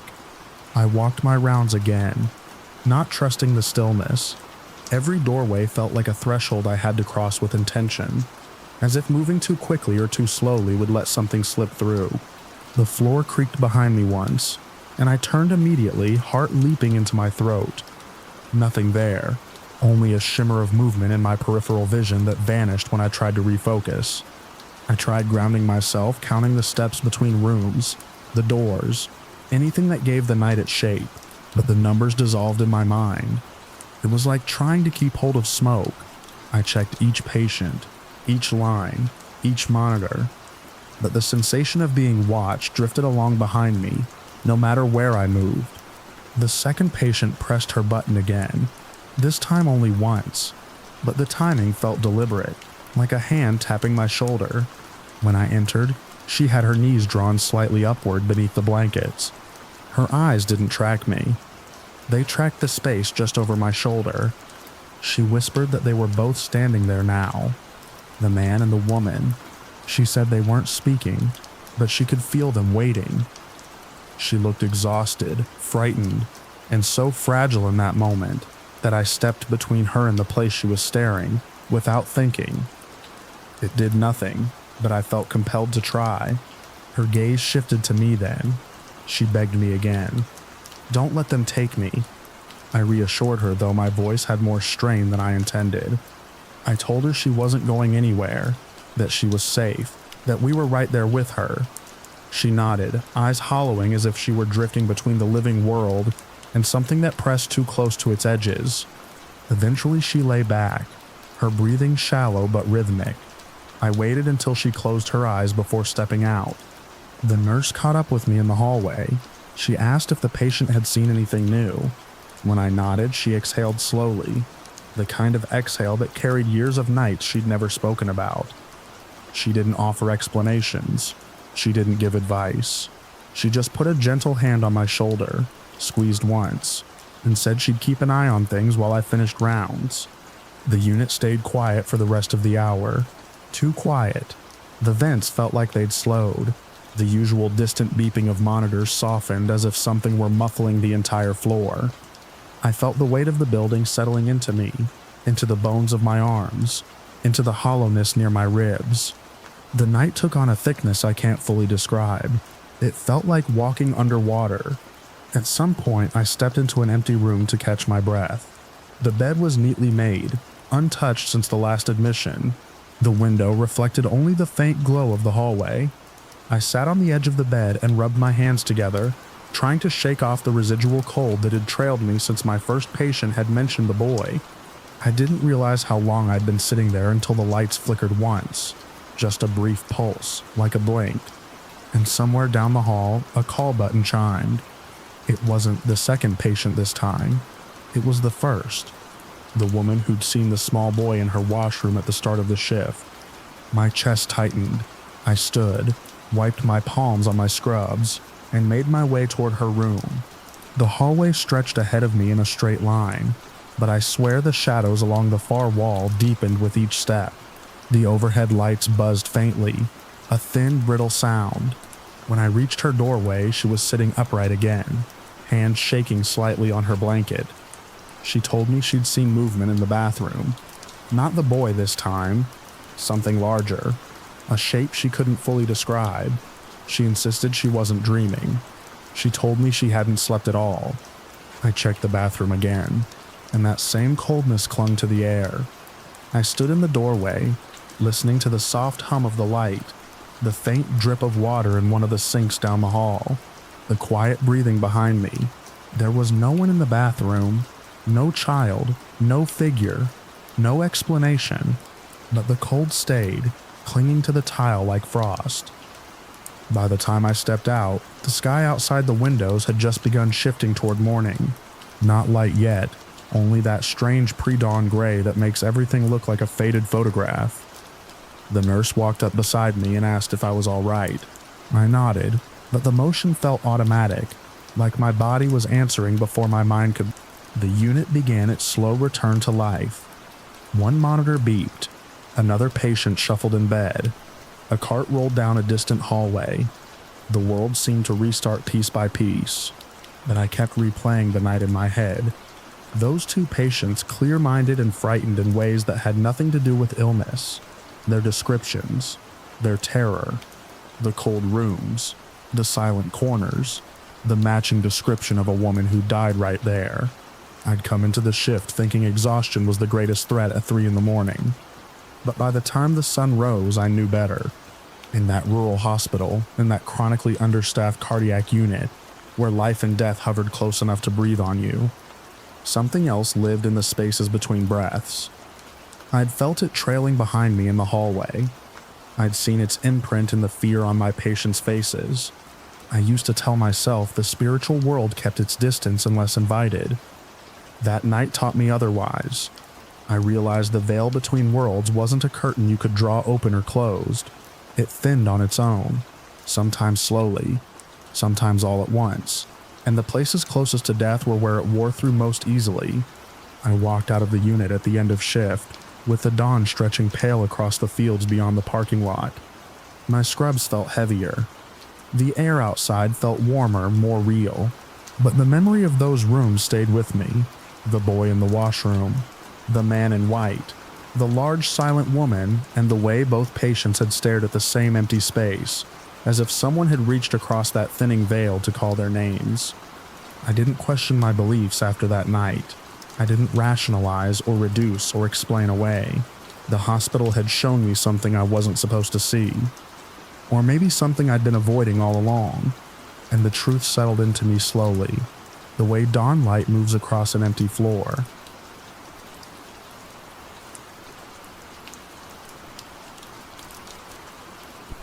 I'd been working the night shift long enough to know the rhythm of the store, the way the aisles went quiet after dinner, the way the fluorescent lights hummed louder when the place emptied out, the way the parking lot felt like its own kind of dark out there on the edge of rural Indiana.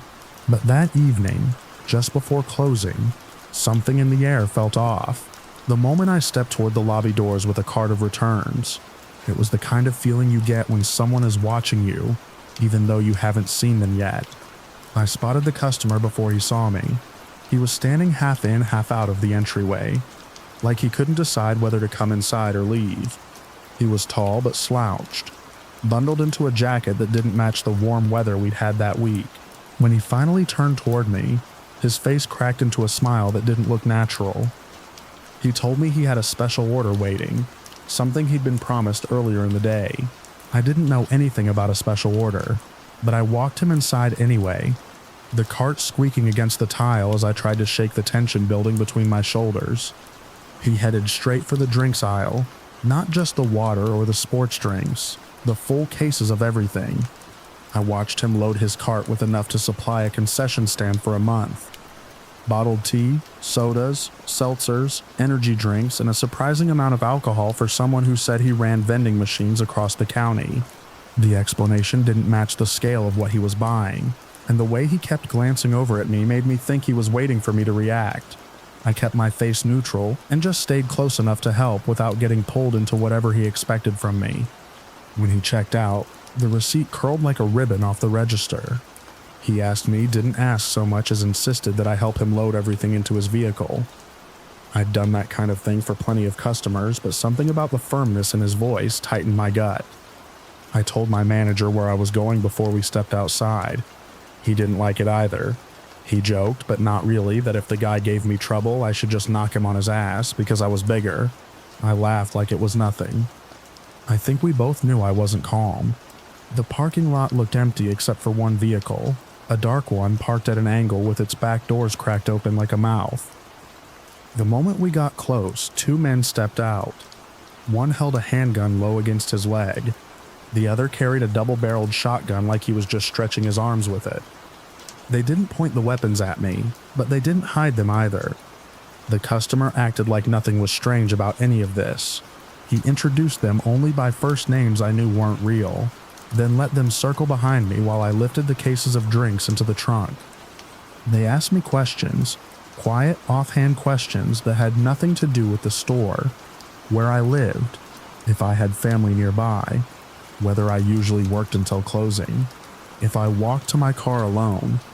The man with the shotgun smiled the whole time, rocking on his heels like he was enjoying the conversation. I kept my voice level, answering as vaguely as I could without provoking anything. My hands felt twice as heavy lifting each case. When the last of the boxes were stacked, the customer looked annoyed, like something wasn't going the way he thought it would. He brought up his special order again, insisting it had been arranged and that I needed to take him to the back to get it. I told him nothing had been prepared, nothing was waiting. He stepped closer, too close. His breath smelled like stale cigarettes and something murkier underneath. When I didn't move, he took it as an invitation to follow me. I walked back toward the store, trying to buy time. Part of me hoped the automatic doors would close fast enough to cut him off, but he stayed right at my heels, pushing inside before they could seal. He followed me through the aisles like he owned the place, the weight of his footsteps matching mine. I led him toward the back room, hoping he'd peel off before we crossed into the employee-only area. Instead, he kept following, then shoved the door open himself when I hesitated. Inside, the noise of the coolers and compressors drowned out the silence between us. He kept insisting the special order must be somewhere in the back. He got angrier with every step, pacing the narrow hallway between the stock shelves, muttering to himself. Every time he spun around, I expected him to call his armed friends from the parking lot. I knew they were still out there. I could feel the tension in my chest building as I tried to maneuver him back toward the door without touching him. My manager saw us through the window and stepped in fast. He pulled me aside just enough to ask if I was okay, keeping his voice low. The customer snapped at him then, accused him of promising something, demanded he admit we were hiding his order. My manager handled it better than I expected, guiding him back toward the front of the store, keeping his movements slow and even, like he was coaxing a wild animal. When the man finally walked out, I watched the automatic doors seal behind him. A part of me thought that would be the end of it. But when I clocked out later and headed to my car with my girlfriend, those headlights flicked on behind us. No overhead lights in the lot, just that pair of beams snapping alive in the dark. The vehicle began moving without pulling out of the space completely. It crept behind us as we crossed the lot, matching our pace. I tried to convince myself it was coincidence until the speed increased the moment we reached the road. I took the back way home, thinking the twists and gravel patches would shake them off. Instead, the vehicle stuck to us. Headlights dimmed almost to nothing. I kept catching glimpses of it in the side mirror, just enough to confirm it was the same shape and color as the one in the lot earlier. My girlfriend kept her hand on my arm, steadying me while I gripped the wheel tight enough to make my fingers go numb. By the time we reached the county road, my stomach was in knots. The darkness out there was different. No streetlights, only the lines of fields stretching back into more fields.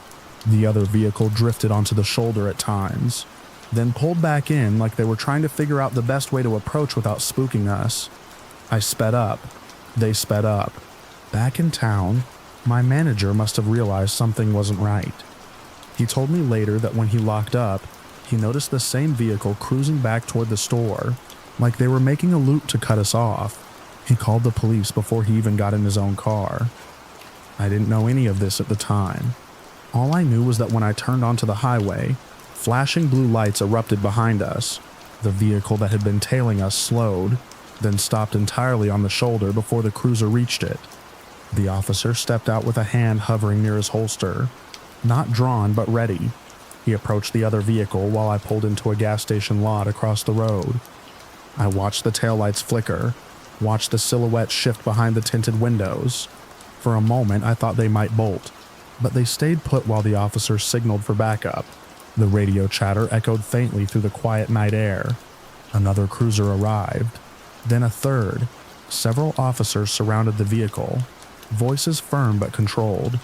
Eventually the doors opened. The men stepped out one by one, hands raised. I couldn't hear the words exchanged, but I recognized the shape of their movements. The same men with the same weapons, tucked away somewhere inside that vehicle. I could feel the tension in my chest starting to ease, but it didn't disappear. It just settled deeper, becoming something heavier. One of the officers crossed the highway to check on us. He asked if we were the ones being followed, if we knew the men in the stopped vehicle. I told him everything I could without losing the thread of it. The questions, the weapons, the way the customer had pushed into the back room like he was testing how far he could go. The officer listened without interrupting. His expression tightened when I mentioned the part about the firearms. He said we'd done the right thing by leaving fast. Even after the officers let us go, I drove the long way home. Every set of headlights in the distance made my pulse jump. I kept expecting to see that same dark vehicle appear again, creeping up behind us on a quiet stretch of road. But the highway stayed empty, just the hum of the engine and the glow of the dashboard lights to keep my mind anchored. My girlfriend leaned against me gently, grounding me, her breath slow and steady in the dim. When we finally pulled into our driveway, the house looked unfamiliar, like we'd been gone longer than a single shift. I sat in the car for a minute, letting the silence settle. The night felt heavy around us, the way it only does after something brushes too close to danger. I thought about how easily the whole evening could have gone another way, how a few wrong steps in the parking lot or the back room could have made the story end differently. Inside, I locked the door behind us and checked it twice. The house was quiet, no headlights sweeping the walls, no engines idling outside. But even now, sometimes when I close up late or walk across an empty parking lot toward my car, I can still feel the echo of that night. The way those men watched me, the way their questions hung in the air, the way the dark felt like it was waiting for me to slip. Most nights I tell myself it was just one bad encounter, one close call among thousands of ordinary shifts. But every once in a while, when I catch the reflection of my own silhouette in the store's glass doors as they slide open, I remember the feeling of being followed down a rural road with nowhere to turn. And I remember how quickly a quiet night can turn into something else entirely.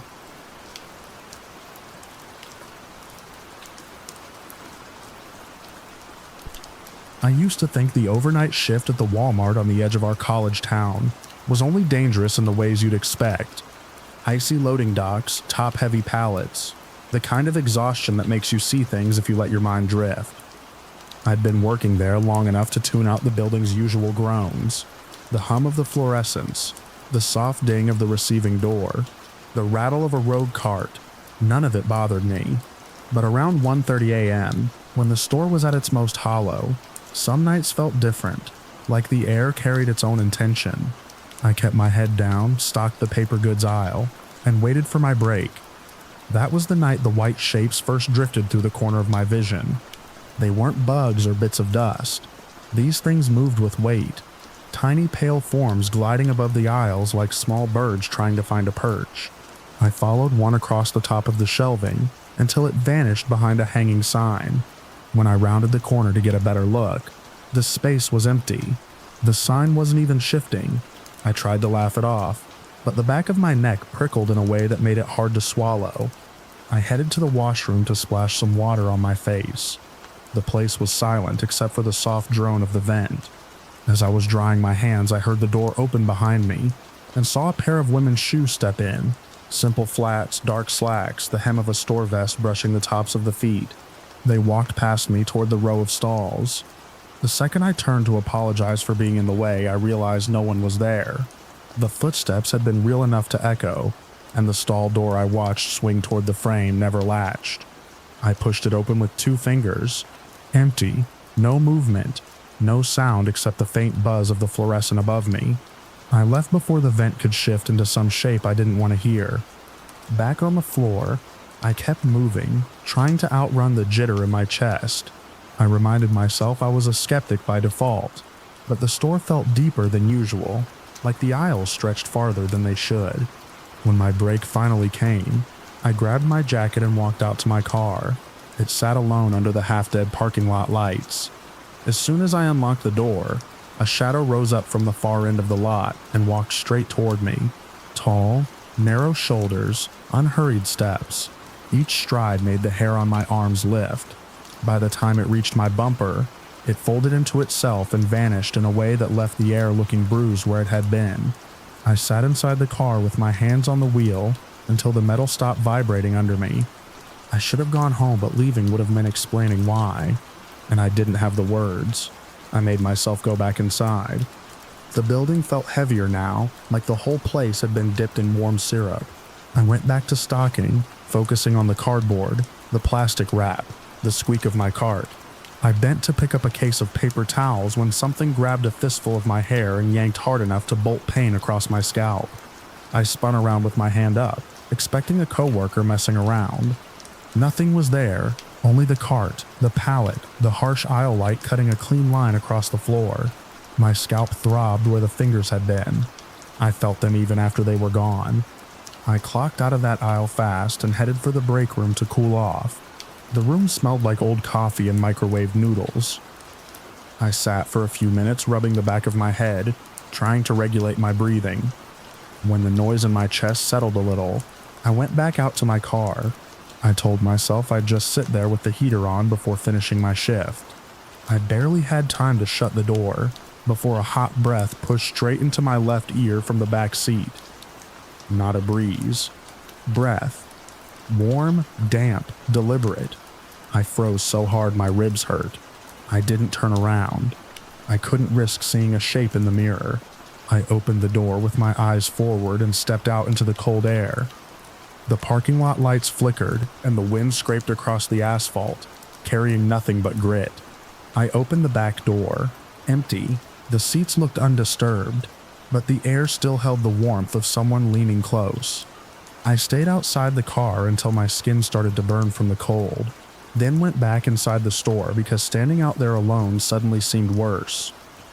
When I walked up the main corridor toward receiving, I saw movement through the front doors. A figure thin, maybe 5'9", with the posture of someone listening, stood in the center of the street just beyond the lot. Too still, too straight, like gravity wasn't hitting it the way it should. It turned toward the building, or maybe it had already been facing us. A passing truck's headlights swept over the road, and the figure dissolved in the glare. I finished what was left of my shift in a kind of autopilot drift. Every aisle felt like someone had just walked out of it. Every reflective surface looked too dark in the corners. I kept expecting another pull on my hair, another warm breath against my neck. Nothing else happened, but the silence felt charged, like the building was watching me from inside its own walls. When day shift started to trickle in, I hung back near the break room door, waiting for the manager to ask about the cases I never finished stocking. Instead, I walked in and saw a small memorial set up on the counter. Flowers, a picture frame, a handwritten card. I froze when I saw the photo. It was one of the women from associates training months ago. She used to tease me about how jumpy I was on my first week. I hadn't realized she'd been out for so long. Someone had written her name on a folded piece of printer paper. She'd passed away recently, but no one had said how. The memorial sat there with its little electric candle, the kind that tries too hard to mimic a real flame. It flickered under the break room's harsh light, making the face in the photo seem like she was turning to look at me.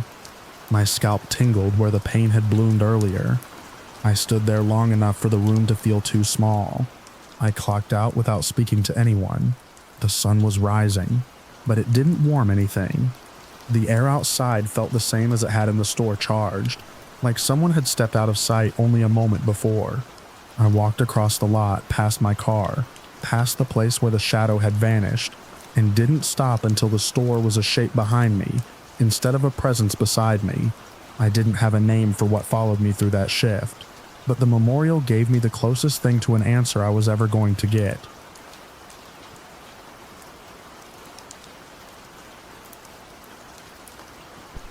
I started noticing the shift in his behavior on a slow evening, when the store lights seemed too bright against the empty aisles. I was sorting decorative samples near the front counter, trying to get a head start on closing. I remember the quiet hum of the tint machine behind me, and the smell of solvent hanging in the still air. That's when he pointed at me in front of a couple of contractors waiting on their orders. His tone was loud enough to bounce off the metal racks, calling me the hottest piece in this town with a grin that didn't match the silence that followed. No one laughed. I didn't either. I kept stacking samples and pretended my hands weren't shaking. At first, I tried to convince myself it was just another off-color remark, in a place where I was one of the only women on staff. But something in the way he lingered made it feel different. The shop sat in a strip of squat, windowless buildings that mostly catered to contractors. When evening fell, The lot emptied quickly, leaving only the yellow glow of a few security lights and the rattling of passing trucks. Watching his pickup roll in became a small dread, a moment where the air in my chest tightened just a bit more than it had the day before. It wasn't long before the remarks turned into something physical.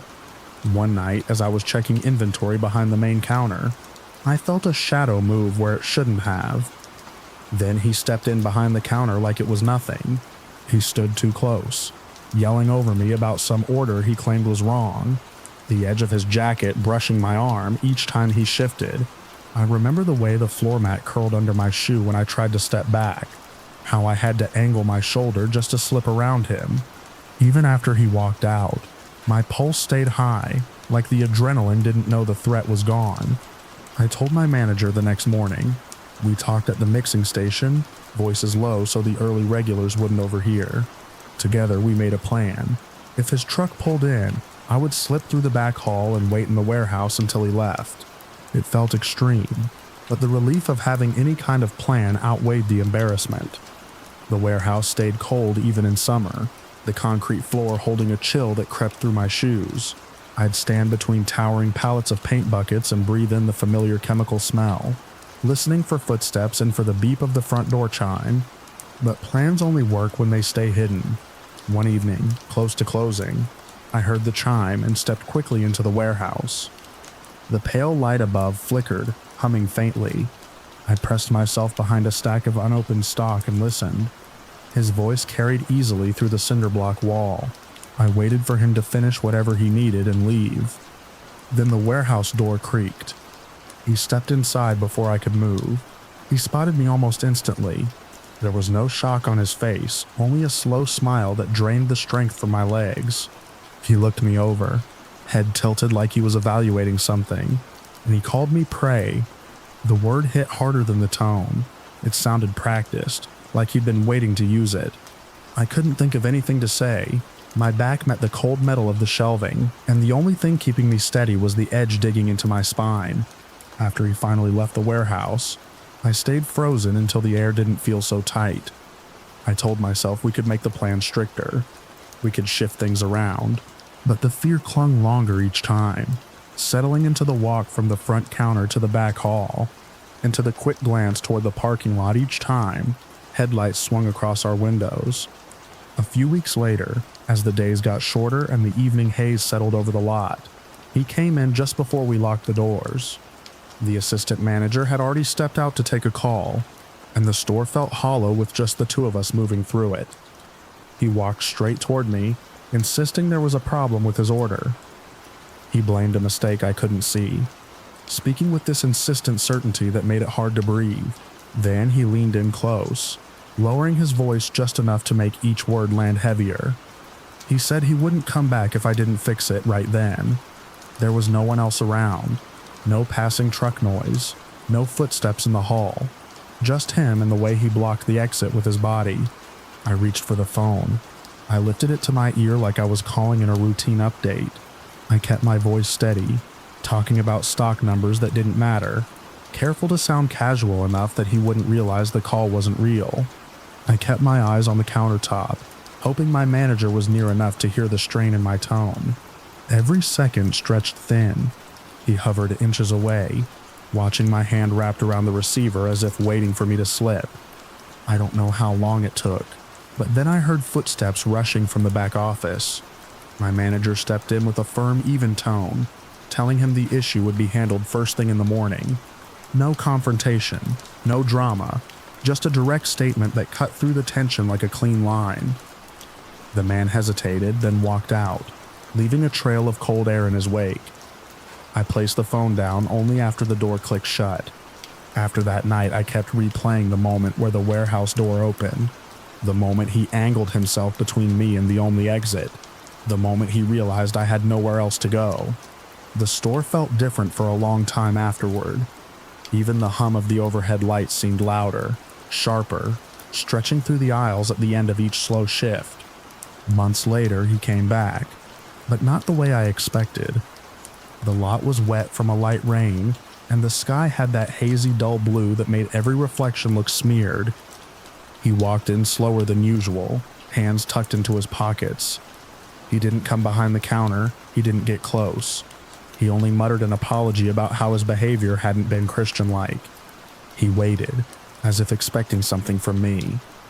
I nodded. It felt easier than holding on to the fear in front of him, but I kept the counter between us, a quiet reminder of the boundaries he'd crossed more times than I wanted to count. I carried the fear for weeks after, letting it sit in the quiet parts of my evenings, in the long walk to my car at closing, in the silence of the warehouse where I'd once tried to stay hidden. My manager's quick thinking had saved me that night, but the memory still lingers in the corners of that store. Sometimes when I picture the aisles after dark, I still see the shape of his truck pulling in, headlights cutting across the empty lot as the door chime echoes through the quiet space.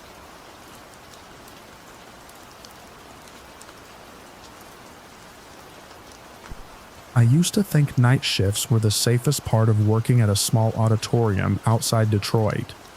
No crowds, no backstage chaos, just the hum of old HVAC and the quiet tick of cooling metal. Most nights I drifted through the building with a flashlight and a clipboard, checking dimmer racks and locking cabinets.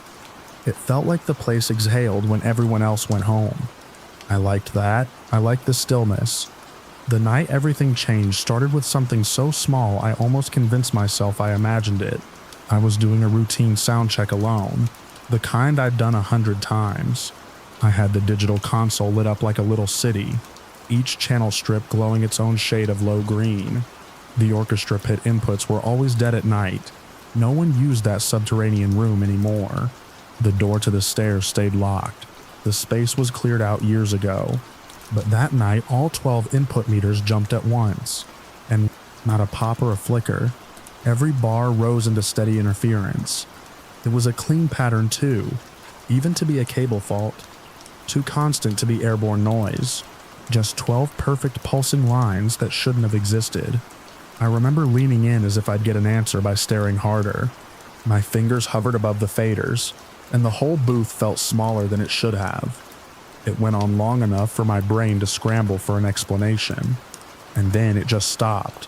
All 12 meters dropped in the same instant, straight to silence. I checked the patch bay. Everything routed correctly. No phantom channels open. No wireless units left on. When I went down to the subterranean room, the air felt flat and stale, but the space was empty. No microphones, no stands, no cables, nothing that could have fed a signal into the board. I told myself it was a glitch, a random burst of interference.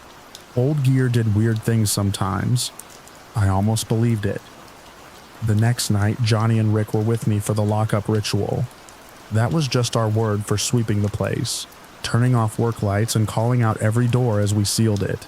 The building creaked normally at that hour, the way old structures do when the temperature drops. But as soon as we made the final call out for the lower hallway, a door slammed somewhere below us. Not a soft close, a sharp, hollow crack that rolled up the stairwell. Johnny laughed at first. He thought it was air pressure, maybe a draft from the loading dock. We went down to check, the three of us moving in a loose line.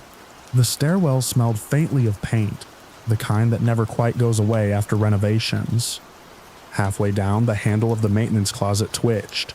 I saw it out of the corner of my eye. Just a little shift of metal, then it turned. There was no mistaking it. The handle pressed down as if someone inside pulled it slowly, deliberately. None of us moved.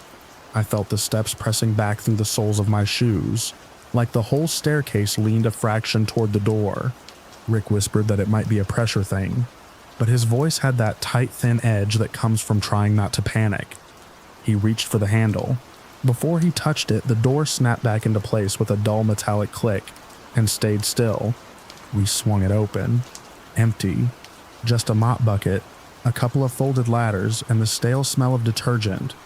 When we stepped back into the hallway, another slam echoed from somewhere deeper, toward the pit stairs. The three of us exchanged a look. Nobody wanted to be the first to head down, but we also couldn't leave it unchecked. The job didn't allow that. Not during the ritual. We moved as one toward the noise. The pit level was colder. The air always had a kind of mineral odor down there, as if the concrete never fully dried. We reached the landing. and another door slammed below us, then another, like something running ahead of us but always staying out of reach. We followed the noise all the way to the secure subterranean room. The door should have been locked. I'd checked it the night before, but that night it stood slightly open, just enough to show a dark seam. When I tried the handle, it resisted, locked. The latch mechanism held tight even though the door itself was ajar. I had to push hard to get it to swing wide enough to see inside. The room was empty, just bare concrete and the echo of our breathing. The slamming noises stopped there, as if whatever had let us down had nowhere else to go. We stayed longer than we needed to. None of us wanted to be the first to leave that room behind. Over the next week, little things kept happening, small enough to dismiss until they piled together. Work lights flicking off a second after someone walked beneath them. Tools that weren't where we left them. And always the feeling that the pit level held colder air than the rest of the building, even when the heat was running. The rumors didn't help. Everyone knew a construction worker died down there during the original build. Nobody had the details, just the name of the company and a vague story about a fall. The older crew avoided talking about it. They always went quiet when the subject came up. We were resetting the stage for a rehearsal when everything escalated. A dummy we used for a scene hung from the catwalk, held by a heavy rope. The catwalk door was always locked, and only senior crew had keys. I was below on stage when the rope suddenly went slack. The dummy dropped straight down, hitting the deck with a flat, ugly thump, and rolling to a stop near my feet. I looked up expecting to see someone leaning over the catwalk rail, maybe laughing, maybe apologizing. No one was there. The door stayed shut. Johnny climbed the ladder to check, and when he came back down, he said the lock was still in place. No signs of tampering. The fall left a faint dust cloud drifting in the work lights. That was the moment any last patches of doubt burned away. The soundboard glitch, the slamming doors, the handle turning on its own. None of it felt like isolated incidents anymore. Something was moving through the building, and it wasn't tied to any of us. After the dummy dropped, the three of us tried sticking together during lockup. It didn't help. The building had its own rhythm, and it didn't care where we stood. Some nights we heard footsteps on the balcony when the balcony was locked. Other nights we found curtains swaying as if someone had brushed past them moments earlier. I kept thinking of that construction worker, the one who died under tons of unanswered questions during the build. One night I stayed late alone, trying to convince myself that all of it could still have mundane explanations. The work lights hummed. My footsteps echoed in a way that made the space feel hollow. I passed the pit stairs without meaning to look down, but I did. A faint sound drifted up, something like a knock, then another, spaced too evenly to be settling beams or shifting air. I forced myself down the stairs. Each step brought colder air, the kind that settles in your lungs and makes you feel smaller than you are. When I reached the bottom, the knocking stopped. I swept my light across the pit, up the bare walls, down to the concrete floor where dust had gathered in uneven patches. Something shifted to my left. Not a sound, exactly. More a pressure, like the air moving because someone else had stepped into it. The beam of my flashlight trembled across the floor. I waited for a reason to run. None came, but staying felt worse. As I turned to leave, a door further down the hall slammed hard enough to send a pulse through the floor. I didn't chase it this time. I walked straight back up the stairs, each step feeling lighter than the last as the temperature returned to normal. I kept working there, but I accepted things quietly. That place had layers below its concrete. Memories sunk deep into the structure. Sometimes the air felt colder. Sometimes a door moved when it shouldn't. Sometimes the pit seemed to breathe. None of it felt malicious, just insistent, like something unfinished bending the building around its absence. I never saw anything directly. I never heard a voice, but I learned to listen for the shift in the air, the moments when the building remembered things it didn't want to forget. And every time I passed the pit stairs after that, I felt a pressure behind me as if someone stood just far enough away to let me climb out unharmed. The theater always settled into silence eventually, but the silence felt full, like a held breath waiting for the next night to begin.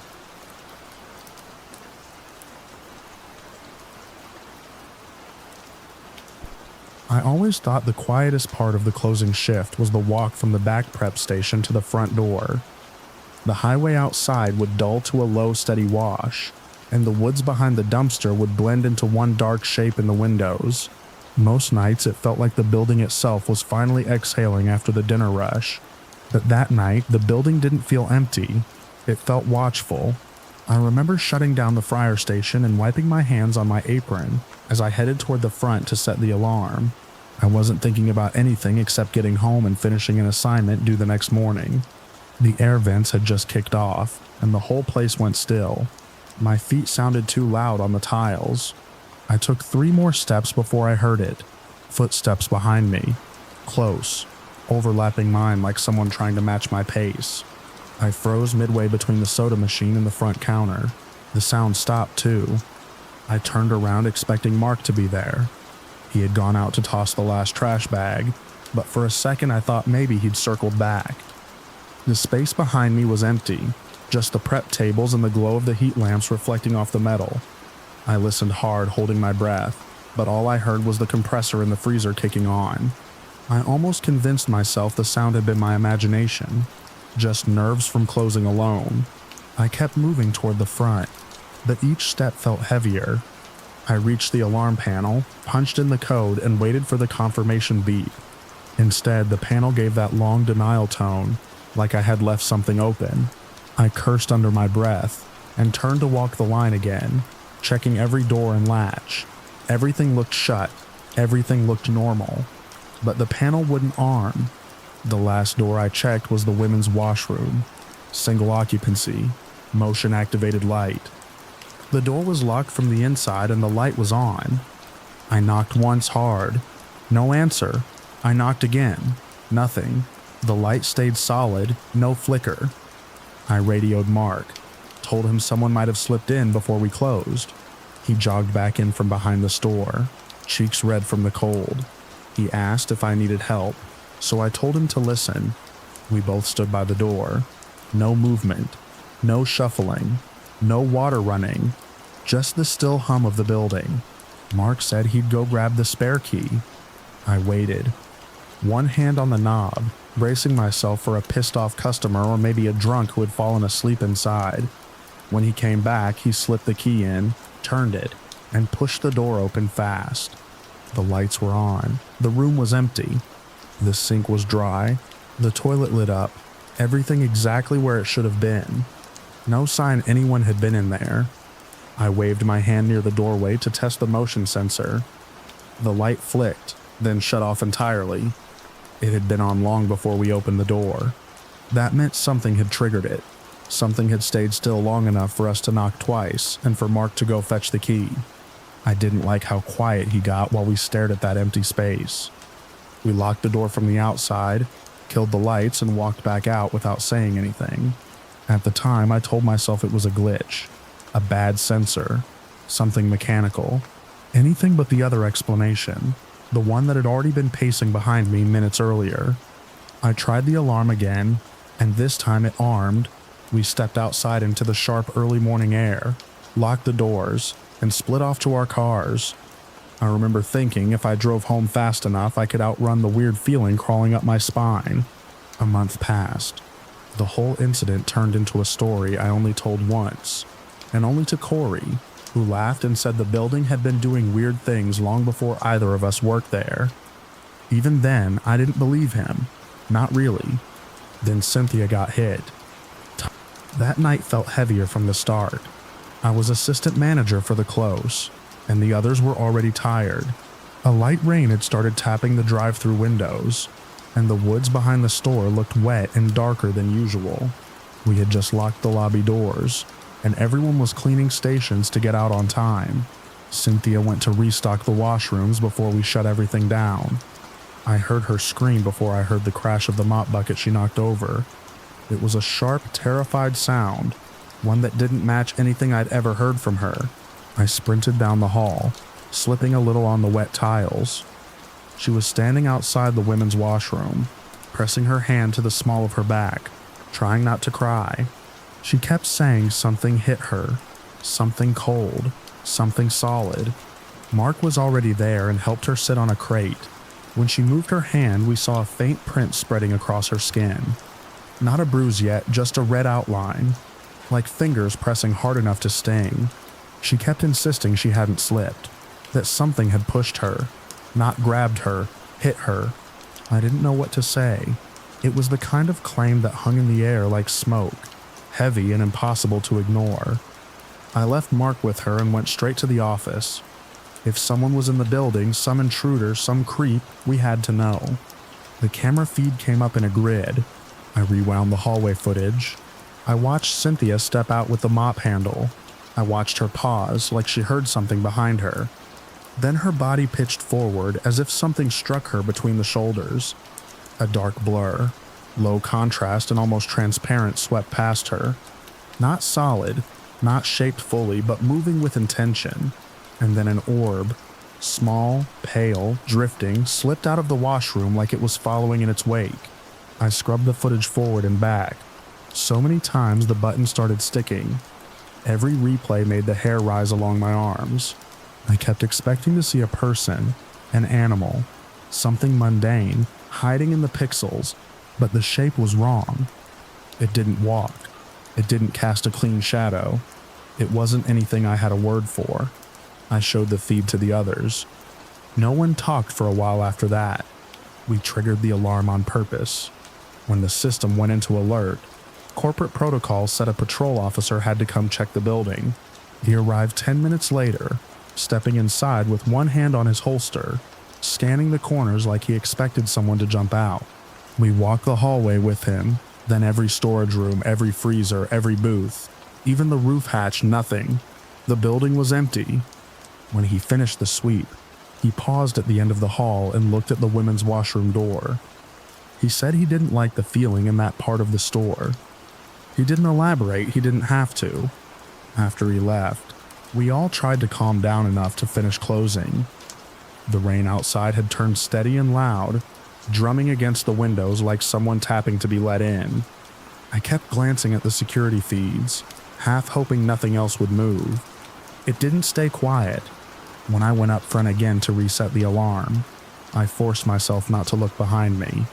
I focused on the panel, on the beep of each button, on keeping my breathing steady. But the feeling of being watched came back, thick and cold like someone standing inches behind me. I told myself to finish the job, just get the alarm set, grab my coat and leave. I pressed the last button, the panel armed. I exhaled, reached for the lights, and glanced out the drive-through window out of habit. Something was looking back. A black humanoid shape stood at the edge of the lot, just inside the spill of the parking lot light. No features, no face, just a tall silhouette angled toward the glass. The rain didn't seem to hit it, it didn't move, it didn't sway, it only stared, or faced, or waited. I couldn't tell if it was the same thing from the footage. But the shape was too close to human to ignore, and too wrong to be one. I stepped back without meaning to. Mark came around the corner asking if I wanted him to lock up the back door. When I turned again, the shape was gone. The pavement where it had stood was empty, slick with rain. Nobody wanted to stay any longer than we needed to. We turned off the last lights, locked the doors from the outside, and hurried to our cars. Cynthia still kept holding her back like it hurt. Corey insisted on walking her to her car with an umbrella, even though the storm was picking up. I sat in my car for a long minute before starting the engine. I stared at the dark tree line, wondering if something was watching from there too. I told myself I wouldn't look at the building on my way out. I failed. I looked in the rearview mirror, and the place felt wrong from the outside too still, like it was holding its breath. I didn't volunteer for closing shifts after that. I traded whenever I could, but the next time it was unavoidable. I walked the line slower, checking each shadow twice. I felt the building listening. I felt something pacing just out of view. Every step from the back to the front carried the memory of that first night, those footsteps that didn't belong to mine. Cynthia never forgot the hit. The redness faded, but the shape of the handprint stuck with her longer than the mark on her skin. She said it felt like someone angry passing through her. She asked if I thought it had been waiting for her inside that washroom. I didn't have an answer. None of us did. But I knew this much. Whatever was in that building, whatever moved with its own intent, it wasn't harmless. It watched, it followed, and once it touched someone, all the easy explanations disappeared. Even now, when I drive past on the highway, I slow down without meaning to. The windows look darker than they should. The lights flicker even when the weather is clear. And sometimes when the angle is just right, I catch a shape standing behind the glass, still impatient, as if it recognizes me from that night. I looked back at the wrong moment.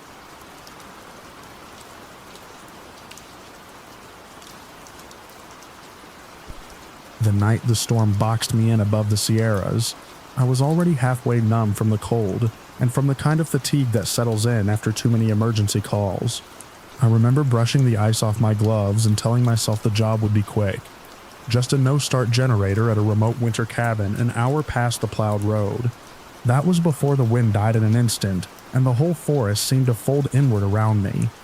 I'd been called out by a couple staying there for the week, people who looked like they'd come up from Sacramento for quiet, and instead found themselves babysitting a dead machine in the middle of a whiteout.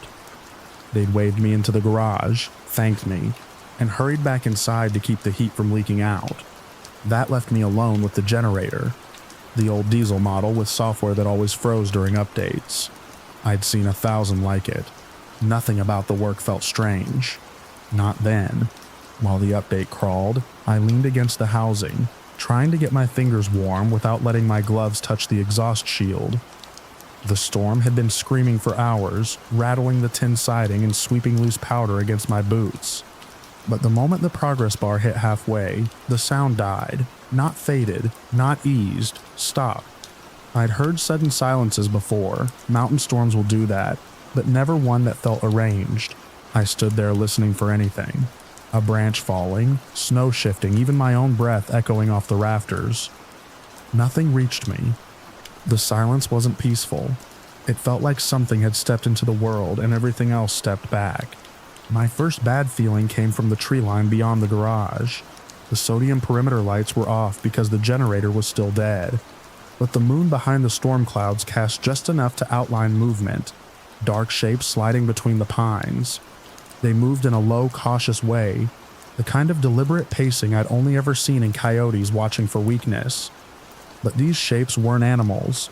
They stood upright and there were too many of them, spaced too evenly.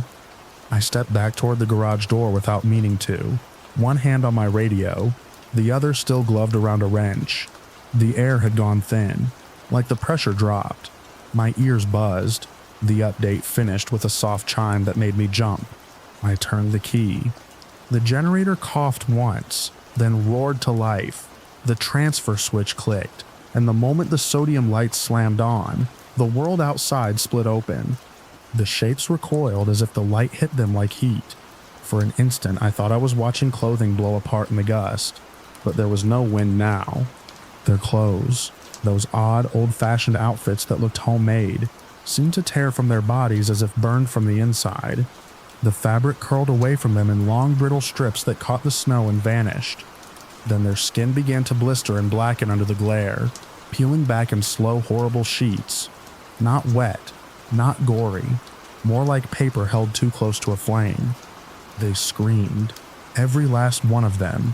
Men, women, children. The sound came out thin, stretched, full of a hatred I couldn't anchor to anything human. Some staggered away from the light, others clawed at their own faces, but one dropped to its knees and dragged itself forward through the snow, leaving no trail at all. I wanted to run, but my legs refused. I kept thinking the light would go out. The generator would sputter. The storm would take just one breath and everything would go dark again. The crawling figure reached me at the garage threshold. Its hand closed around my boot, not grabbing but clinging, like someone drowning. The pressure wasn't strong, but it burned. A dry, searing heat bled straight through the leather. The thing tried to lift its head toward me, but its features were collapsing in on themselves, ash collecting along its cheekbones and spilling away with each movement. When it tried to speak, its jaw trembled like it was remembering how I heard the words clearly, not shouted but pushed through clenched teeth. "Get the children. Then it collapsed. Not fell, collapsed. One instant there was weight around my ankle, and the next there was only a soft plume of ash swirling across the concrete. I kicked free and ran through the garage door without checking where the others had gone. The light still held, and that was the only reason I felt any hope at all. Their screams thinned behind me, cracking like ice under strain. By the time I got inside the cabin, I could barely hear them. The couple stared at me like they thought I'd been attacked by an animal. I must have looked half frozen and wild-eyed because they backed up as I pushed the door shut behind me and locked it. The man asked what happened, but I just told them to stay inside and not go near the windows. I didn't want to tell them what I'd seen until I understood it myself. We waited for hours with the lights humming, the generator running strong. The storm never came back. The wind stayed gone, as if whatever walked through those trees had taken it with them. When daylight finally pushed through the cloud cover, I stepped outside to check the generator and make sure the fuel line hadn't iced. The snow around the cabin was untouched. No footprints, no drag marks, nothing except the handprint burned into the side of my boot. 5 long, narrow fingers, seared deep enough to crack the leather. I kept the boot, even after I stopped wearing it. Something about the way the imprint angled, like the person had reached for help rather than tried to hurt me. It stayed warm for hours after I brought it inside. A week later, on the drive back up the mountain for another job, I stopped at a small historical sign I must have passed 100 times without reading. It marked the site of a mining town lost to a fire. No survivors, no clear cause. The whole place burned so thoroughly that the buildings collapsed before help arrived. Families had lived there, children. The sign showed a faded photograph, rows of people in stiff homespun clothes standing outside rough cabins. The clothes looked exactly like the ones I'd seen tearing away in the snow. I stood there longer than I meant to, waiting for the wind, waiting for silence, waiting for anything that might tell me those shapes had been real. But the forest only rustled in the morning light, ordinary and indifferent. Still, every winter when the storms roll in and the wind falls off without reason, I think about that burned handprint and the words pressed through a dying mouth.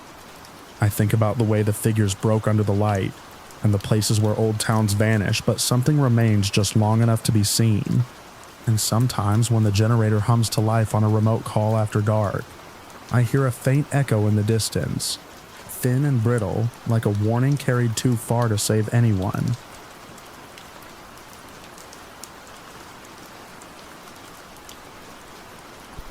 I used to work nights at a club in my hometown, one of those old brick buildings with low beams, warped floors, and a vault beneath the back hall where we kept the liquor. Cold didn't begin to describe it. That vault was bone-deep stone, the kind that made your breath cloud no matter the season. I'd been told it used to be part of the original cellar centuries ago, long before the club stood above it. The first time I heard the shelves rattle down there, I laughed, thought someone was messing with me. The clatter had a rhythm to it like bottles shifting on their own, tapping glass to glass. When I came back upstairs and asked around, my coworkers just smirked. One of them muttered, "Welcome to the night shift," but wouldn't say more. I let it go. It wasn't until a week later that I started to get uneasy. I was restocking solo, a good half hour past closing. The music upstairs had stopped, the lights were low, and I could hear my own footsteps echo in that freezing stone chamber. I had just crouched to grab a case of gin when something skidded across the floor behind me. A little plastic pourer cap bounced against the wall. I turned quick, expecting to catch someone in the act. No one there, no footsteps, just the dim light bulb above me, swinging slightly as if something had passed too close. I crouched again, heart thudding this time, and that's when I felt it, a sound so low it barely qualified as a growl. Right beside my ear, warm breath, the vibration of it humming against my neck. I dropped the bottle, didn't even clean up the mess, just bolted. I didn't quit. I should have. But we needed the staff, and I needed the money.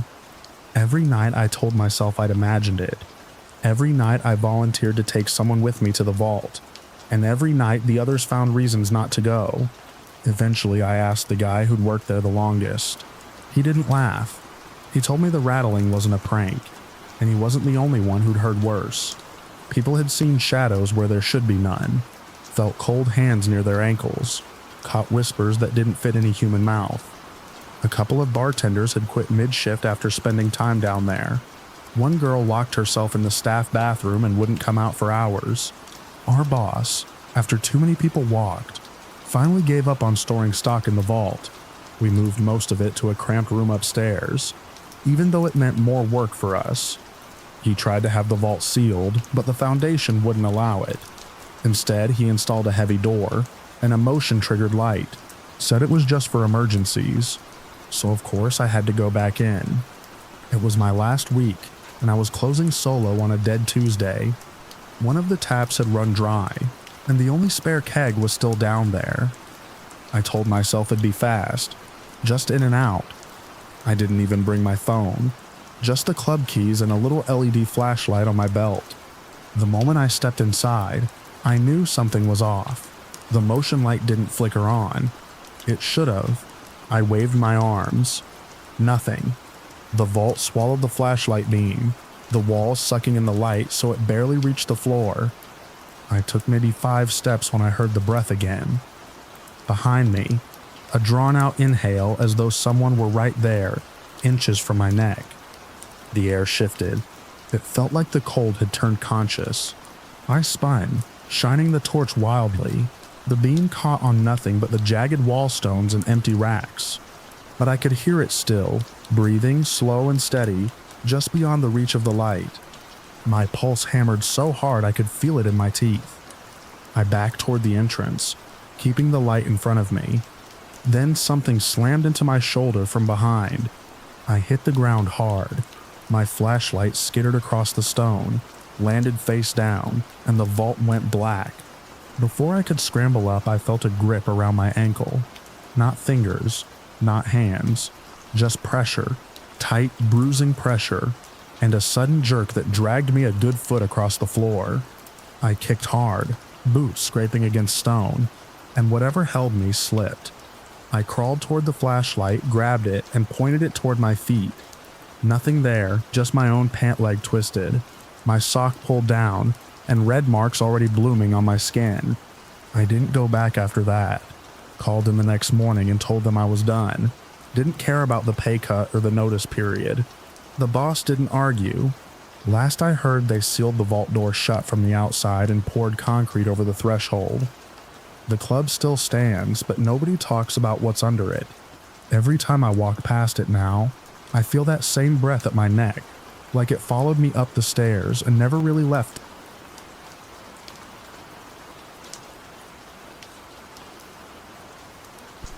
I've been working night shifts at the university for just under a year.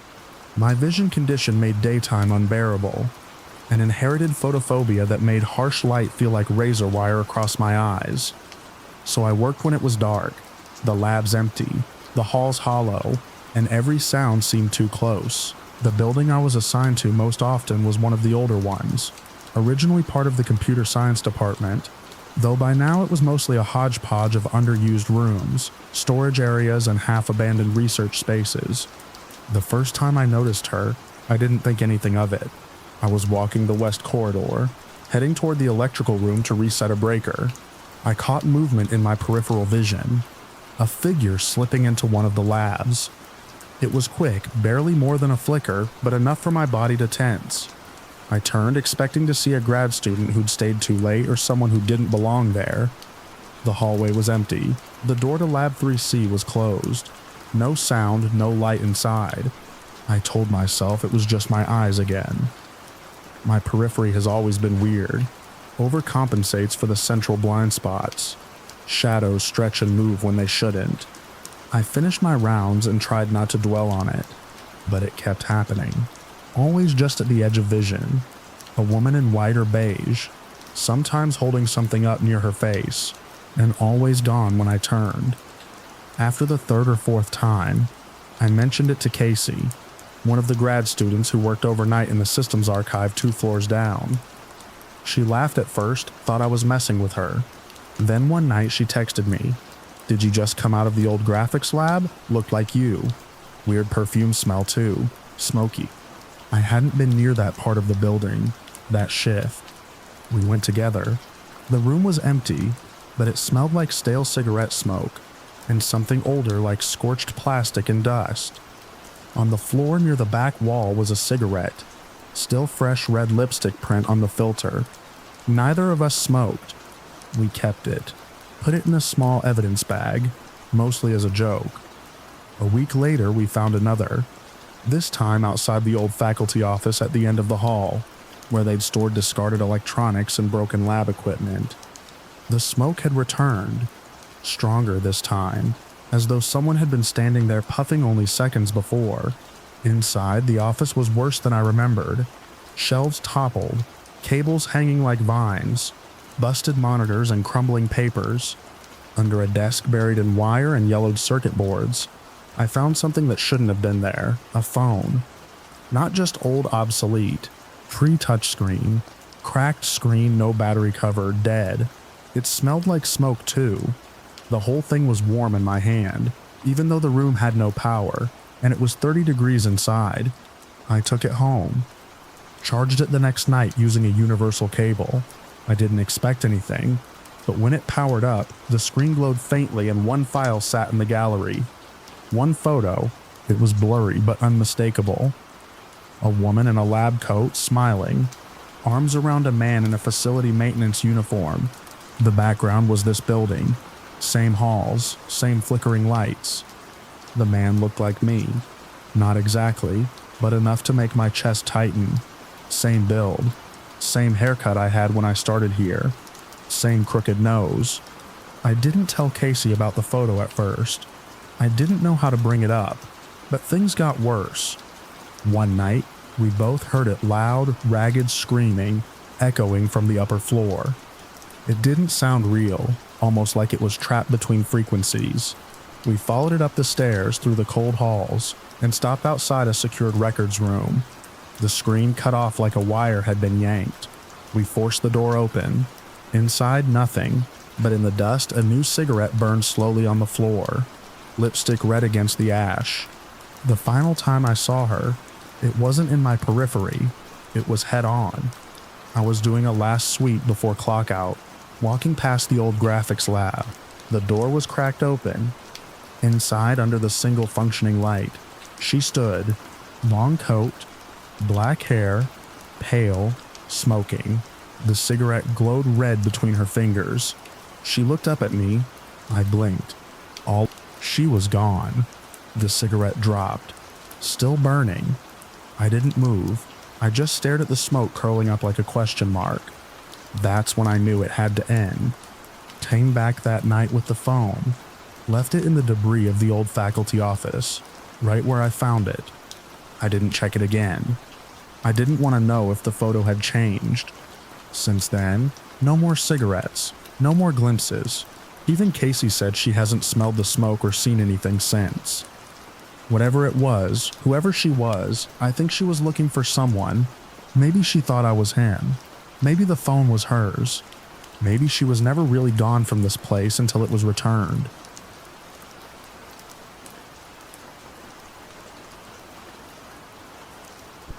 I transferred from a finance role to executive security after a rough year, burnout mostly. Sitting behind spreadsheets started to feel like slowly drowning in still water. I thought a change would help. Something simple, straightforward. Guard the building, watch the cameras, lock the doors. It was supposed to be a routine evening shift. A small corporate office downtown, mostly empty by 6. The only activity was an Alcoholics Anonymous meeting in one of the side conference rooms. I was there to keep an eye out, make sure nobody wandered in off the street. It wasn't the best part of town. Broken streetlights, tagging on the dumpsters. I'd done worse. Around 8:30, I walked the first floor, checking each of the doors. Most were locked. Fluorescent lights buzzed overhead in a steady hum. Through the glass partition, I could see the AA group, maybe 8 people, quietly talking. They weren't the problem. It was quiet until I saw her, Alex. She'd stepped out of the room early, said she was getting a headache. She leaned against the wall near the vending machine, rubbing her temple. I offered her some water from the cooler and asked if she needed anything. Just a ride to her car, she said. It was parked in the back lot, and the light over the rear exit had been out since last week. Something about the way she said it made me pause. There was a tension in her shoulders, like she was bracing for something. She hesitated again at the exit, one hand on the bar, the other adjusting her jacket. That's when I saw the bruises, half hidden under her sleeve, pale green and yellow at the edges. She caught me looking and gave a weak smile, muttering something about bumping into a counter. I didn't press. I just told her to wait while I checked the alley. That's when the door behind me slammed open. He was tall, broad, and wild around the edges, like he'd been sleeping in his car for days. Greasy hair, red-rimmed eyes, knuckles that looked raw. He shoved through like he owned the place and pointed straight at me. "You think I don't know what you're doing?" he growled. I didn't answer. He stepped closer. "Alex, you think this guy is going to protect you? You think he's better than me?" She stepped back, clutching her bag. He knew my name. That stopped me. I'd never seen him before, but he said it like we'd been introduced. "You been screwing my girl?" he shouted. Then he grabbed a fire extinguisher off the wall and hurled it. I moved on instinct. It missed my head by inches and shattered the vending machine behind me. Glass and candy flew everywhere. I drew my sidearm and stepped between them. "Back off," I said. "Now." But he was already charging. I tried to deflect, go low. Training kicked in, but he caught me with a shoulder and drove me against the wall. Wind knocked out of me. My gun hit the floor. We wrestled. His fists were wild, untrained but heavy. I landed a hit to his ribs. He grunted but didn't slow down. I could smell the booze on him, sharp and sour. Somewhere in the chaos, I heard Alex on the phone, screaming for help. Finally, I got enough leverage to break away. I reached for the weapon, but he kicked it across the floor and lunged again. I blocked with my forearm and managed to push him back against the reception desk. Then the sirens. Blue and red lights cut through the glass. 3 officers burst through the front. He didn't fight them. Maybe he knew it was over. They got him on the ground, cuffed and yelling about how she lied to him, how I was the reason everything fell apart. One of the officers looked over at me and nodded. I just sat there, trying to catch my breath, jacket torn and one eye already swelling. Later, after they took him out, one of the cops told me the man was her ex. A restraining order had been filed just 2 weeks earlier. He'd broken it, tracked her here, waited, listened. He must have overheard us talking in the hallway. That's how he knew my name. He built the whole affair story in his head just from that. Alex sat on the curb, wrapped in a blanket, face in her hands. I didn't know what to say, so I didn't say anything. Just stood there until her ride came. I still think about that shift sometimes. About how close it came. About how something routine turned violent in under a minute. The vending machine never got replaced. A crack still ran across the tile where the extinguisher hit. The new lights in the back lot hum louder than the old ones. Or maybe that's just how I remember it.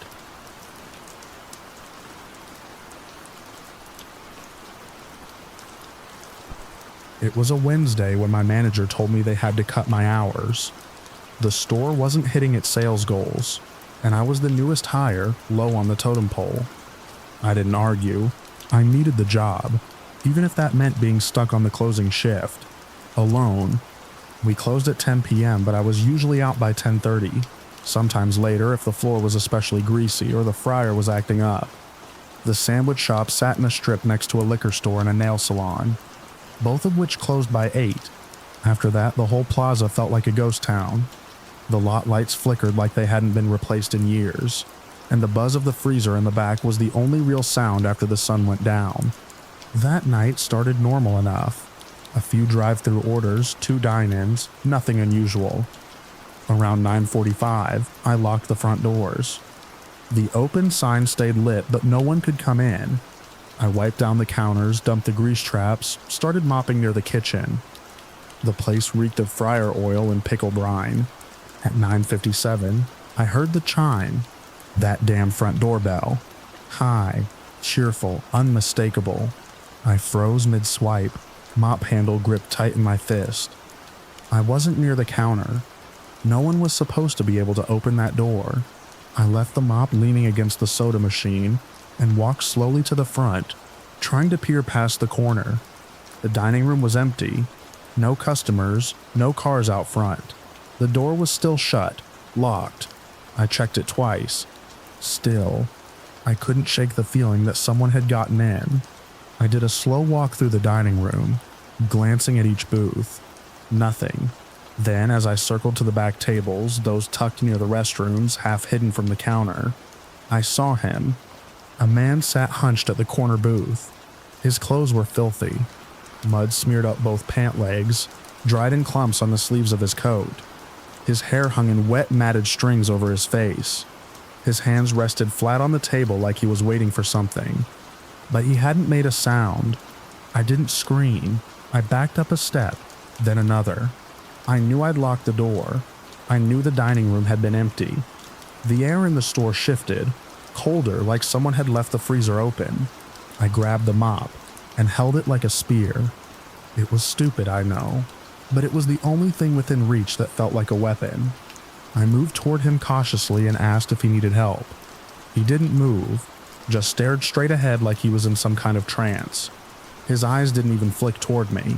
I repeated myself louder this time, and his head turned slow and mechanical until his face was tilted just enough to catch the light. His eyes were bloodshot, not red from crying or drinking, but raw like he hadn't blinked in hours. His mouth was slack. I couldn't tell if he was drugged or sick or just gone. "Sir, we're closed," I told him. He stood up slowly, didn't say a word, and walked out. The bell didn't chime. The door never opened. He just wasn't there anymore.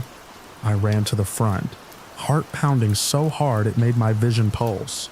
The door was still locked, no footprints, no sign of movement outside. I nearly left right then, but something told me to check the restroom. I didn't want to, but I knew I'd never sleep if I didn't. The men's room door was slightly ajar. I pushed it open with the mop handle, nudging it inch by inch. The stink hit me first, earthy, sour, metallic. The floor was covered in muddy footprints, not wet mud but caked on clumps like someone had scraped them off their boots mid-step. The sink was running. On the counter, someone had left a torn paper towel, soaked through and starting to shred. In the trash was a utility blade, half open, rusted along the edge. The kind we kept in the back for box cutting. I hadn't taken it out that night, it didn't belong in there. That was enough for me. I shut off the sink, kicked the trash can under the counter, and locked the bathroom door from the outside. I didn't clean the rest of the store. I didn't care. I turned off the open sign, grabbed my jacket, and left everything as it was. The freezer, the mop bucket, the cash drawer, everything. I sat in my car, shaking for 10 minutes before I could even turn the key. The next morning, I called my manager and told her I quit. She didn't fight it. When I explained what happened, she just sighed and said she'd file a report. A cop came by later that week to follow up. The guy matched a description of someone who loitered near the liquor store, usually harmless but erratic. They never got a name, never saw him again.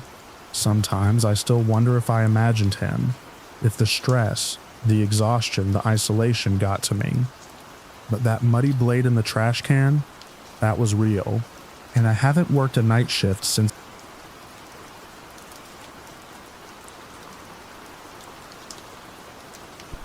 I took the night shift because I didn't have a choice. Rent was late, and my brother was already covering more than he should have been. The dairy farm was a good 40 minutes outside the mining town, just off a winding dirt road that lost all signage after the first 5 miles. It had that look, long-forgotten siding on the barn, rusted gate hinges, and a squat windowless shed where I was told to keep warm between rounds. The boss gave me a flashlight with a cracked lens and a 2-way radio that barely picked up static. His truck taillights disappeared into the fog before I even had time to regret saying yes. The fog wasn't just thick, it was alive. It pressed against my skin like damp cotton and swallowed the sounds of my boots as I did my first loop around the pens. The cows were uneasy, some swaying in place, others jerking their heads like they heard something I couldn't. My shelter for the shift was a wooden lean-to, tacked on the back of the barn, floor made of pallets, walls barely insulated. I sat on an old lawn chair with a quilt I'd brought from home, and tried not to think about the silence outside. It wasn't just quiet. It was wrong. No crickets, no wind, just the faint drip of condensation and the occasional shifting groan of a wooden beam. Then I heard footsteps. Not the soft, unpredictable kind animals make. These were human, purposeful, wet, one after another, crunching through the mud like boots, suctioning free. They stopped directly in front of the barn. I held my breath, pressing my ear to the plywood wall. Nothing moved, no shadow, no knock, just that sudden oppressive awareness that something stood on the other side. I waited. 5 minutes. 10. I might have even nodded off. Then came the new sound. Gargling, like someone trying to swallow water and breathe at the same time. Slurping, thick and viscous. It moved along the side of the barn, slow and steady, and stopped right in front of my shelter. I stayed frozen, barely breathing. The radio in my lap crackled once, then went dead. I didn't move again until dawn started to tint the fog a pale gray. The boss arrived a little after 7. I waved him down before he could head inside, trying to play it cool, not wanting to seem jumpy. He barely looked at me before making a beeline for one of the pens. That's when I heard him swear. There, not 10 feet from the barn, lay a pregnant cow on her side. She wasn't bloated or torn up, just still. Her belly was slack, hollowed out like someone had scooped everything from within. The skin was smooth, no cuts, no claw marks, no blood, just empty. The mud around her was untouched. He looked at me, his face pale and tight. "You didn't hear anything?" I lied. Said maybe I slept through it. Said maybe it happened before I even got there. He didn't press. That night I was back in the lean-to, flashlight tucked between my knees, notebook in my lap where I'd been sketching the layout of the pens, anything to stay awake. My brother had called earlier.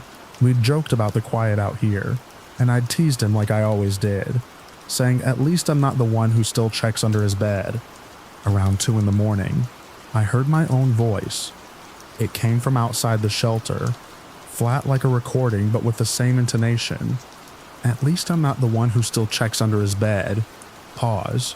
Then again, at least I'm not the one who still checks under his bed. I turned off the flashlight, held still, listened as it repeated 3 more times, each softer than the last. I didn't wait for more. I grabbed my pack, bolted out into the fog, and made a run for my car. My boots slipped in the mud, but I didn't stop. The sound of my own voice still echoed in my head as I fumbled the door open and started the engine. I drove slow. Visibility was maybe 10 feet, and I could feel the fog hugging the car, dense and wet. Then something tapped the back window. Light at first like a knuckle, then again, harder. I didn't look. Another tap, then a push. The whole car rocked like someone leaned their weight against it. I pressed the gas harder, barely crawling through the fog, feeling each nudge against the frame, every slap against the glass. My breath fogged the windshield from the inside as I whispered over and over for it to stop. It did. A mile down the road, nothing behind me, nothing in the mirrors, just fog. When I called the boss and told him I wasn't coming back, he didn't argue, just said he'd check things out himself. Later that day he called, not angry, just confused. He said the place was deserted. All the cows were accounted for except the one from the day before. No tracks, no sign anyone had been there at all. He even mentioned how strange it was that the mud didn't show prints, not even mine. I told my brother everything. He believes me more than I wish he did, and I still hear it sometimes. My voice outside my window at night, whispering old jokes I've forgotten saying.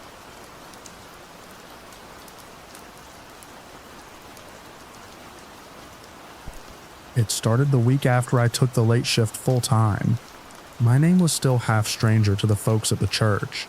Just a few months into the role of youth pastor in a rural Indiana town I'd never heard of before they offered me the job. I was 24, optimistic, and too polite for my own good. The older staff, especially the children's ministry team, were warm enough. But one guy took to me with what I first assumed was a kind of lonely enthusiasm. His name was Ray. Ray ran puppets and crafts for the younger kids. He was in his 50s, wiry thin, with wet searching eyes and a weird habit of blinking too often when he smiled. He had this high-pitched voice, always a little too loud in the halls.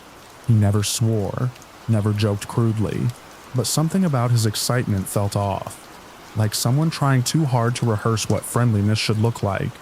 At first, I chalked it up to small-town awkwardness. We all have our quirks, and I didn't want to be the outsider judging someone just because they didn't fit the mold. The night shift meant I'd often be alone in the church after dark, cleaning up after youth events or prepping materials for Sunday. It was during these quiet stretches that Ray started dropping in more often. Sometimes he brought leftovers from his wife, which I appreciated. Other times he'd hang around too long, talking in circles. He'd offer me rides home even when I had my car. If I hesitated, he'd laugh it off like I was being silly. I remember one evening after a storm warning had been issued. Sirens had gone off, and the sky turned that strange, dirty green.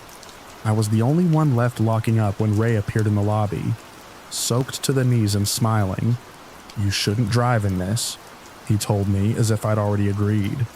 He led me to his car, and I was too tired to argue. That night at his house, I called my parents to let them know I'd wait the storm out. Ray brought out blankets and tea. His wife was working an overnight shift at the hospital. He said, the house smelled of old laundry and reheated meat. The bedroom was cramped.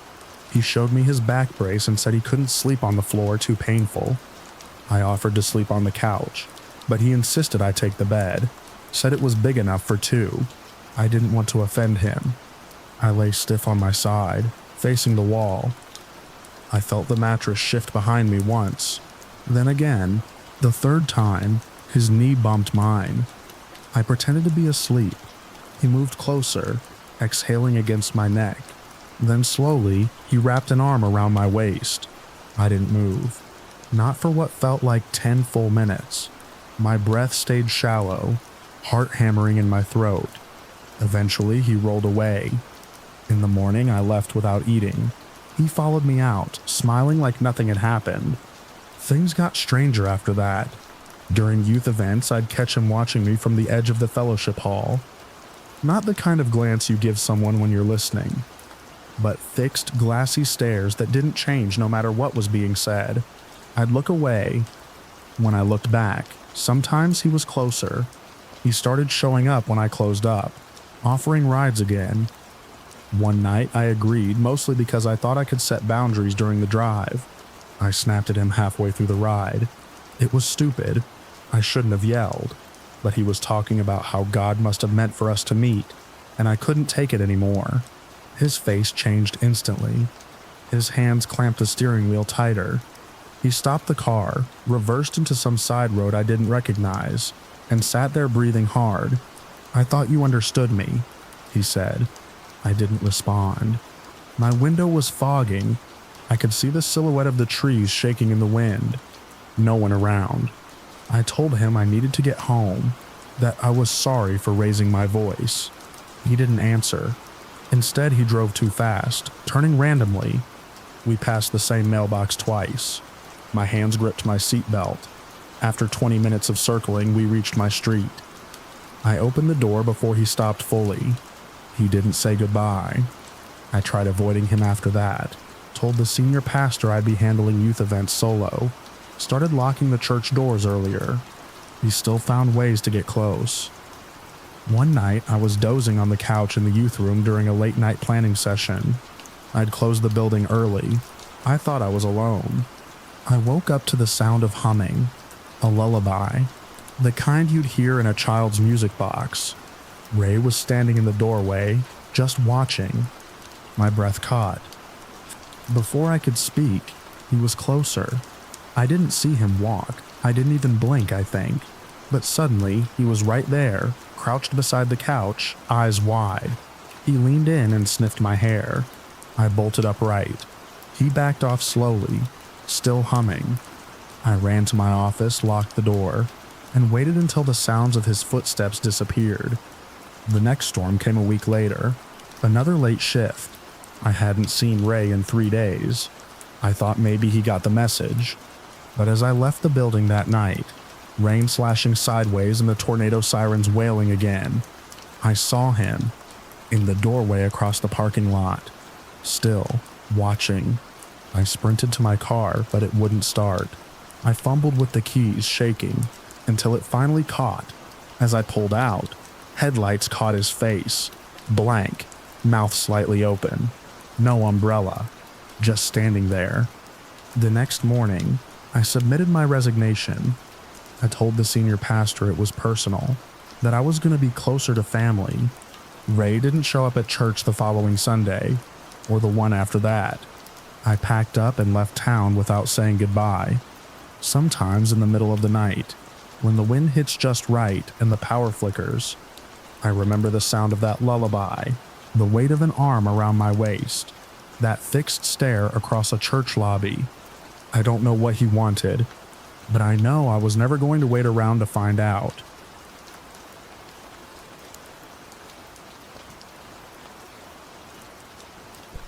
The cold always felt different on the night shift, like it had a mind of its own.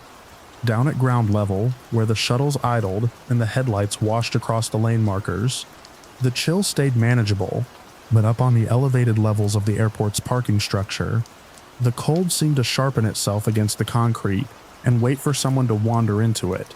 I'd worked that booth for years, long enough to know every draft that squeezed through the window cracks, every hum in the lighting grid, every faulty camera feed. Still, none of it ever prepared me for how the upper deck felt after midnight. It held the darkness in a harder way. On most nights I stayed in the booth unless duty forced me up the ramp. Something about the higher levels never sat right with me. It was subtle, an emptiness in the echo, a stillness that didn't match the rest of the airport, a quiet that felt a little too complete. I tried not to dwell on it. Long shifts make the mind wander.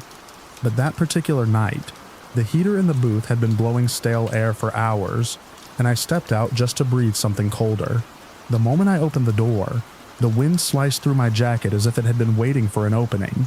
The temperature had dropped so hard that the railing on the ramp glistened with a thin film of frost, catching what little light spilled from the street lamps below. From where I stood, I had a clear view of the spiraled ramp leading to the upper deck. A faint haze drifted across the concrete up there, low and slow moving, the way fog looks when it hasn't decided whether to rise or sink. I watched without thinking, my eyes adjusting to the distance, letting the quiet of the hour settle around me. It was one of those stretches of the shift when the world pauses. No flights landing, no shuttles clattering past, no footsteps from tired travelers, just the cold, the wind, and the pulse of the runway lights far across the field. That's when I saw her, a woman, standing near the edge of the upper deck, blue shirt, white shorts, clothes meant for a humid afternoon, not a winter night when even the metal booth walls groaned from the temperature drop. At first I assumed she was a passenger who'd come from a warm departure city and underestimated the weather here. But she wasn't shivering. She wasn't hunched against the wind. She just stood there, perfectly still, facing the distant runway like she was waiting for a signal only she could see. The sight cut through the quiet so sharply that my body reacted before my thoughts did. I stepped forward and called up to her, trying to keep my voice level. The deck wasn't dangerously high, but a fall from that edge could still do serious harm, especially with the slick frost forming. My call echoed in a hollow, stretched out way that made the deck seem farther away than it really was. I waited for a reaction, a startled turn, a hand lifted, any sign she'd heard me. She didn't move, not even a tilt of the head. My unease climbed faster than the cold. I started up the ramp, my steps ringing out across the concrete in short, sharp bursts. The haze thickened near the top, making the upper deck look like it floated above the rest of the structure. Halfway up, I lost sight of her behind the curve of the wall. The wind grew stronger as I climbed, funneling through the open levels in long, uneven gusts. I expected to hear the sliding door at the top squeal open. No one could use it without that sound. It was old, warped, and had a distinct metallic cry that carried all the way down to the booth. But the ramp stayed quiet. When I reached the upper deck, the cold hit with a force that made my eyes water. The fog hung in thin layers around the railings, drifting just enough to blur shapes at the edges of my vision. I scanned the deck quickly. Rail, stairwell, elevator alcove, the vending machine corner. Ulta. The woman was gone. No footsteps tracked through the frost, no lingering shadow, no motion anywhere on the concrete. The sliding door, the only warm place on the deck, stayed shut and silent. Silence was the part that made my stomach drop. If she had gone inside, I would have heard the door. If she had run back down the ramp, I would have heard her footsteps. If she had moved at all, the deck would have carried the sound. But the only noise was the wind rasping against the guardrails, rising and falling like breath. I walked a slow circle around the deck, checking every space where someone could stand or lean or hide. Each emptiness felt deliberate, as if the deck had been wiped clean the moment I arrived. Back in the booth, the heater blasted warm air into my face, but it did nothing to steady my hands. I logged the incident because protocol required it. Any unexpected person lingering on the elevated levels after hours needed documentation. The report felt thin even as I typed it. A woman dressed for warm weather on a freezing night, seen at a distance, vanished within seconds, no visual confirmation on approach. It sounded like a mistake, a trick of the fog, a tired mind reading shapes where none existed. Still, I submitted it. Rules were rules. The next shift, my manager reviewed the report with the expression of someone trying to treat an odd claim with professionalism. He asked if I was sure about the clothing, if maybe the fog distorted what I saw, if perhaps I'd mixed up lines of sight in the dark. I explained the silence of the door, the stillness of her posture, the way she didn't react to the freezing wind, but each detail seemed to push the conversation further into doubt. In the end, he marked the report as noted and moved on. To him, it was just another strange night shift story. Coworkers stopped by the booth over the next few nights, curious about the report.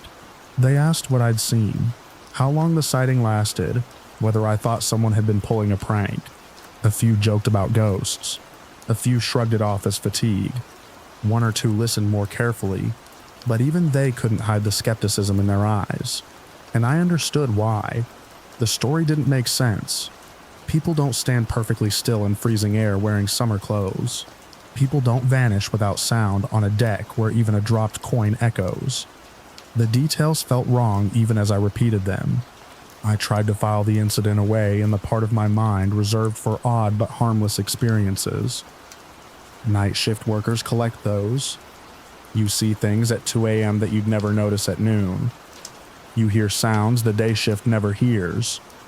You learn the quirks of an empty airport, the way it breathes when no one's using it. But something about that sighting lodged deeper than usual. It changed the way I looked at the upper deck. I found myself avoiding eye contact with the monitoring screens. I stepped out of the booth less often, especially when the wind picked up or the fog thickened. The memory clung to the edges of the shift in a quiet, persistent way. A few weeks later, on a night colder than the first, I heard the sliding door squeal loud, abrupt, unmistakable. I stepped out of the booth instantly and looked up toward the deck, expecting movement, a shadow, anything. But the upper level was empty. No door stood open. No figure moved along the rail. The fog coiled low across the deck, drifting in slow sheets that shifted with every gust. The sound hadn't been a subtle distortion. It was the exact grating cry that door always made. I waited for a follow-up noise, footsteps, a breath, anything. Nothing came. Even after the sound faded, I stayed outside longer than I meant to. The cold bit through my jacket, but I couldn't take my eyes off the railing where I'd first seen her. The deck looked like a stage set between layers of fog and shadow, and for a moment I felt the same tension I'd felt the night she appeared. as if the structure itself was holding still, waiting for something to happen. But the deck remained empty. Eventually I went back inside, though I kept glancing at the monitor until my break ended. Since then, the shift has carried that same quiet vigilance. I go through my routines, checking tickets, logging departures, watching the shuttle loop, but part of my attention stays fixed upward. It isn't fear exactly, more like awareness, a readiness I didn't have before. Nights when the cold drops early, when the wind scrapes through the rails at the right angle, when the fog pools unevenly across the ramp, I feel that same pull in my chest. The memory rises sharply, crisp and cold, like the moment right before a sound breaks. I've never seen the woman again. Most nights, the upper deck stays empty except for a few late travelers heading to their cars, bundled in coats, hurrying to escape the chill. The railing where she stood looks ordinary from below, just steel and frost.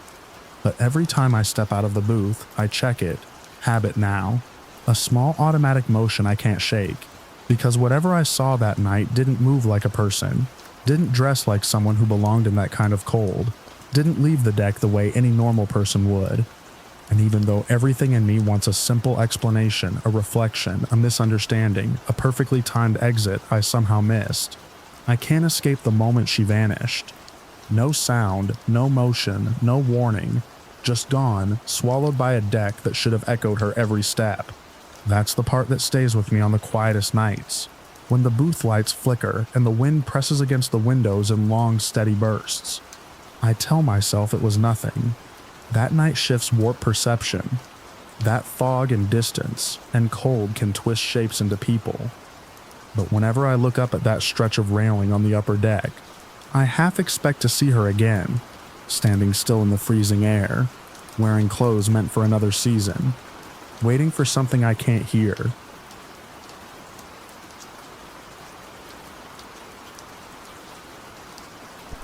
I used to work nights as a volunteer dispatcher in a quiet town that ran on slow emergencies and stale coffee, the kind of place where calls were rare enough that we learned every regular by voice alone. Back then, I thought the worst thing that could happen during a shift was a silent phone line at 3 a.m., buzzing faintly under the fluorescent hum. That changed after Krista disappeared. I didn't know her personally. Her name came through the scanner one slow Thursday in April. Possible missing person, abandoned vehicle. It was a white sedan left running near the edge of county woods. Driver's side door open. She'd vanished without a phone, without her purse. They brought up her ex, Beau, almost immediately. Something about a fight, a neighbor hearing shouting, but no arrests, just whispers. I didn't think much of it at the time.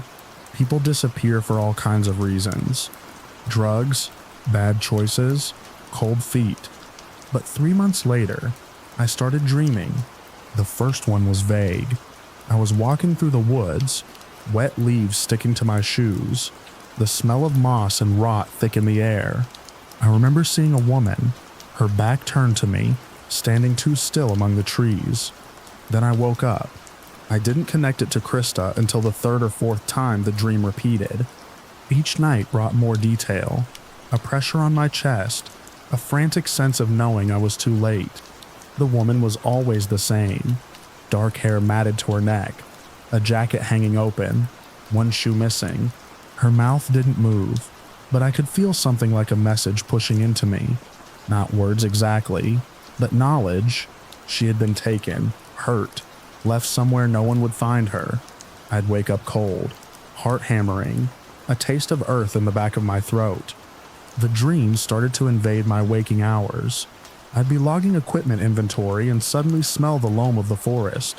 One night, after a double shift, I dropped my keys walking to the car. When I bent to pick them up, I saw muddy handprints on the passenger side window. Just for a second, then they were gone. People talk about intuition like it's a good thing. For me, it was like someone had cracked open my skull and poured in someone else's last moments. The images grew clearer. A heavy boot crushing twigs, breath steaming in the cold, a shallow depression in the ground, scooped out between roots. I didn't tell anyone. What could I say? That a dead woman was feeding me coordinates through nightmares. But one evening, while wrapping up a shift near midnight, a new volunteer named Rachel came in, shaking snow from her coat. She looked spooked, told me she'd overheard someone at a grocery store mentioning Krista again. The case had gone cold, but her name still stirred unease. Those moved out of town, she said. Started over, like nothing ever happened. I nodded, barely listening. That night, the dream changed. This time, I was underground, packed dirt, pressing in on all sides. I could see through Krista's eyes, panic flooding her system. She was trying to scream, but only dirt filled her mouth. Then darkness. I didn't sleep for days after that. Not just because of the dreams, but because I was starting to believe they weren't dreams at all. I pulled every scrap of the case I could find. Krista had filed a police report on Beau, 3 weeks before vanishing. Emotional abuse, intimidation. Nothing physical, no charges. I read the report 3 times and closed the file. My hands were shaking. I started driving out near the woods on my days off, parking just past the tree line where her car had been found. I didn't tell anyone. I'd sit there for hours waiting for some sign. Sometimes I'd feel that cold, silent presence again. Not malevolent, just insistent, like someone knocking from the inside of a coffin. The dream shifted again. She was guiding me now, showing me the shape of the trail, the angle of the sun through the trees. I brought a notebook, started sketching what I saw. Circles, paths, a rusted gate half buried under ivy, a stone with a crack running through it. By the end of that winter, I could walk parts of it blindfolded. One night, maybe around 2 a.m., I was logging calls when the console flickered. Just a quick pulse, like a surge. Then static. I leaned in, and through the hiss came one word, barely audible. Here? I stared at the console for a long time before turning it off. It never did that again. The next week, I took a shovel out into the woods. I don't remember how I picked the exact spot. It wasn't marked. It didn't stand out. But the ground felt wrong. Loose, swollen. I dug until I hit fabric. I stopped. Called it in anonymously. Walked back to my car without looking back. The body was Krista's. The investigation reopened. Bull was brought in for questioning again, but without hard evidence. No fingerprints, no murder weapon. They let him go. He's still out there somewhere. Starting over. I don't dream about her anymore.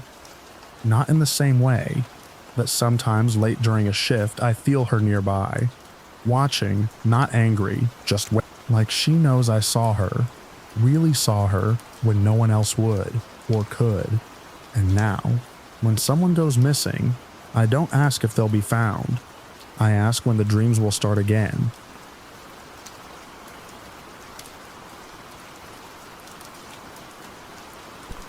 I've worked plenty of night shifts in my life, but that building was the only place where the darkness felt like part of the job. I still remember how the elevator doors opened onto the 9th floor, and the stale scent of carpet cleaner drifted out as if the air had been trapped there since the workday ended. The halls were empty, the cubicles dark, and every surface reflected just enough of the ceiling lights to remind me how alone I was. Covering a late shift for a coworker never bothered me before. But that night, the quiet pressed in close, almost expectant, like the building already knew something I didn't. I pushed my cleaning cart through the doorway and told myself it was just another overnight job. But the truth is I felt uneasy from the first step, and I can't shake the sense that the place wanted me to notice it. The 9th floor was simple enough. Clear the desks, empty the bins, mop the kitchenette. I kept my head down and tried not to think about the warnings the others had tossed around during our shift overlap. They'd laughed while telling them, but even through the joking tone I sensed an undercurrent of sincerity. They said the 8th floor had a problem after midnight, something about a woman who cried in the halls. A few cleaners claimed they heard her first, before they ever saw a flicker of movement. A couple even insisted they quit because of her. I brushed it off as night shift folklore, the kind of story people tell to keep each other awake. But the way they traded glances when the 8th floor came up, sharp, uneasy knowing, kept replaying in my mind. I finished the 9th and headed for the stairwell. Instead of the elevator, thinking maybe the movement would calm me down. The stairwell was narrow, and the air felt cooler. Each step echoed off the concrete walls in a way that made the sound linger longer than it should have. By the time I reached the 8th floor landing, the air carried that same tightness I'd felt when I first arrived, like stepping into a room someone just left. Their presence still hanging there. I unlocked the 8th floor door and pushed the cart in. The lights flickered to life above me, too bright for a second before settling into their usual office glow. I set the 1-hour timer mounted near the switch, heard its little digital click, and tried to steady myself. The 8th floor had always felt slightly colder than the others, but that night the chill seemed to seep from the carpet up through my shoes, slowly tightening in my legs. I shrugged it off and started down the first hallway. Night shift cleaning has a rhythm. You move from room to room, focusing on surfaces and tasks, so you don't have time to dwell on how empty everything is. But the 8th floor didn't let me fall into that rhythm. Every time I paused to wipe down a desk, the silence settled so heavily around me that I had to glance behind my shoulder. The offices were arranged in long rows, and the glass walls reflected just enough movement my own to keep tricking my eyes. The vents didn't hum, the copier didn't tick, the refrigerators didn't cycle. Everything just sat in a state of absolute stillness, like the floor was holding its breath. About 20 minutes in, I heard something small, a faint shift of air near the far corridor, like someone brushing past a loose sheet of paper. I tried to tell myself it came from the ventilation, but no airflow followed. I kept cleaning, moving a little faster, glancing down that hallway more often than I needed to. My hands started shaking when the old warnings resurfaced. They'd told me the crying usually began softly, like someone was trying not to be heard, but I didn't hear anything like that. What I heard came suddenly, violently, and without any build-up. It was a scream. It tore through the stillness so sharply that I dropped the cloth I was holding. The sound came from the open stretch of hallway near the offices I hadn't reached yet. It wasn't muffled or distant, it was right there, full-throated and raw. A scream that cracked on the edges as if pushed out by someone who'd already been crying for a long time. I froze, bent halfway over a desk, my pulse hammering in my ears. I scanned the dark corner where the sound had come from, but nothing moved. No door stood open. No shadow shifted. The building around me stayed silent, except for the echo bouncing between the walls. I straightened up slowly, gripping the side of the desk to keep my balance. My instinct should have been to run toward the noise, to check if someone needed help, but I couldn't convince my feet to move in that direction. The scream hadn't sounded like someone calling for assistance. It sounded like someone already beyond it. Then, without warning, the row of lights at the farthest end of the hallway clicked off. A sharp pop, then darkness. Another row followed. Pop. Darkness. I stood there, unable to move, watching the strips of overhead light shut down in perfect sequence, one after the other, like invisible footsteps pacing beneath them. The timer shouldn't have done that. It was set for an hour, and barely half of that had passed. Still, the switches kept flipping themselves, each pop louder as the creeping darkness moved closer. I finally forced myself to back away, then turned and broke into a run toward the elevator. My cleaning supplies clattered behind me. Something fell from the cart, maybe a bottle, maybe the clipboard. I didn't stop to check. Behind me, the scream started again. Only this time it wasn't one sharp cry. It bent into a wail. A long, ragged sobbing that rose and fell like someone chasing after me. The sound hit the walls and rebounded in strange angles, making it impossible to tell how close it was. My breath came out in sharp bursts, matching the rhythm of my footsteps. The carpet muted the sound of my running, but whatever cried behind me didn't soften at all. It filled the hallway, brittle and desperate. The lights kept shutting down as I sprinted. Each section of ceiling went black just seconds after I passed beneath it, like something moved along the shadows, snuffing the light as it followed. I didn't dare look back, not even once. The sound behind me twisted, catching in its own throated sobs, and I had the awful sense that if I turned around I'd see something I didn't want to believe. The elevator was still too far away. My legs felt heavy, like the cold from the carpet had climbed through them. By the time I reached the call button, the last few lights at the far end began flickering, as if struggling to stay lit. I jammed my finger into the button so hard the metal edge scraped my skin. The doors took a fraction of a moment too long to open, but in that sliver of time, the crying behind me sharpened.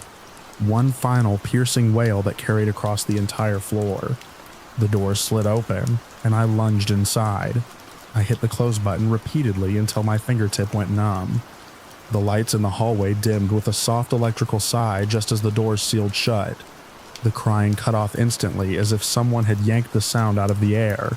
I sank into the corner of the elevator, shaking. My clothes were damp with sweat, and my hands wouldn't unclench. As the elevator descended, every creak of the cables sounded suspicious. Every shift of the metal felt like something brushing against the walls. I kept expecting to hear the screaming again, to feel some trace of that presence sliding down the side of the elevator shaft, but there was only silence. When the doors opened into the lobby, the security guard glanced up, eyebrows raised. I must have looked like I'd run a marathon.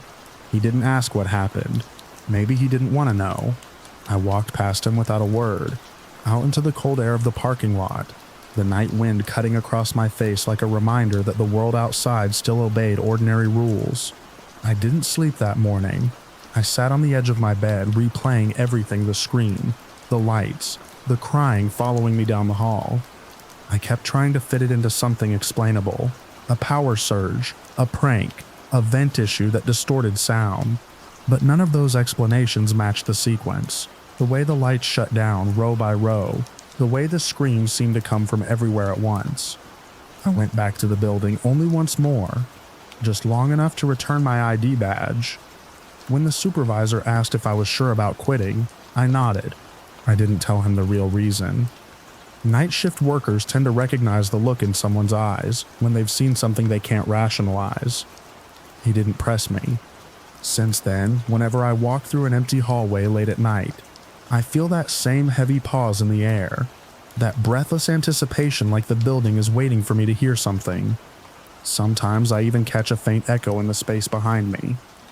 Nothing as sharp as what I heard that night, but enough to make me move faster, enough to remind me why I never went back. Some places were never meant to be quiet after midnight. Some places hold on to whatever walked through them last. And some buildings, no matter how brightly lit, hide a darkness that only the night shift ever truly hears.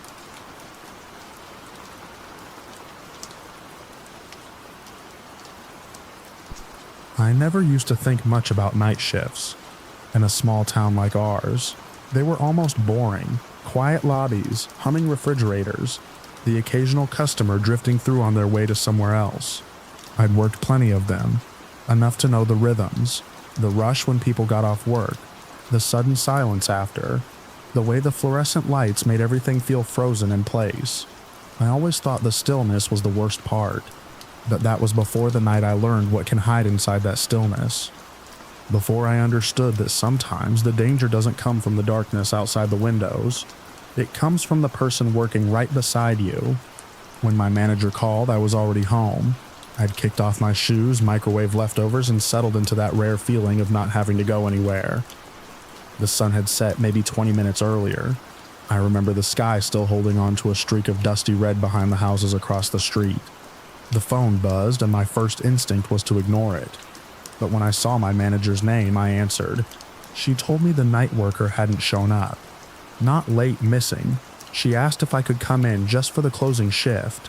I hesitated, staring out at the dimming neighborhood, thinking about how cold the walk from the lot to the back door would be. But it was a small town, and everyone pitched in when someone else bailed. I told her I'd be there in 10 minutes. I didn't yet know that the coworker I was covering for was already lying lifeless somewhere behind the restaurant. I didn't know that someone had turned our quiet workplace into a trap, and I definitely didn't know that the person who'd meet me with a nod and a quiet evening would be the same one to knock me unconscious a few hours later. I pulled into the lot just after the evening rush.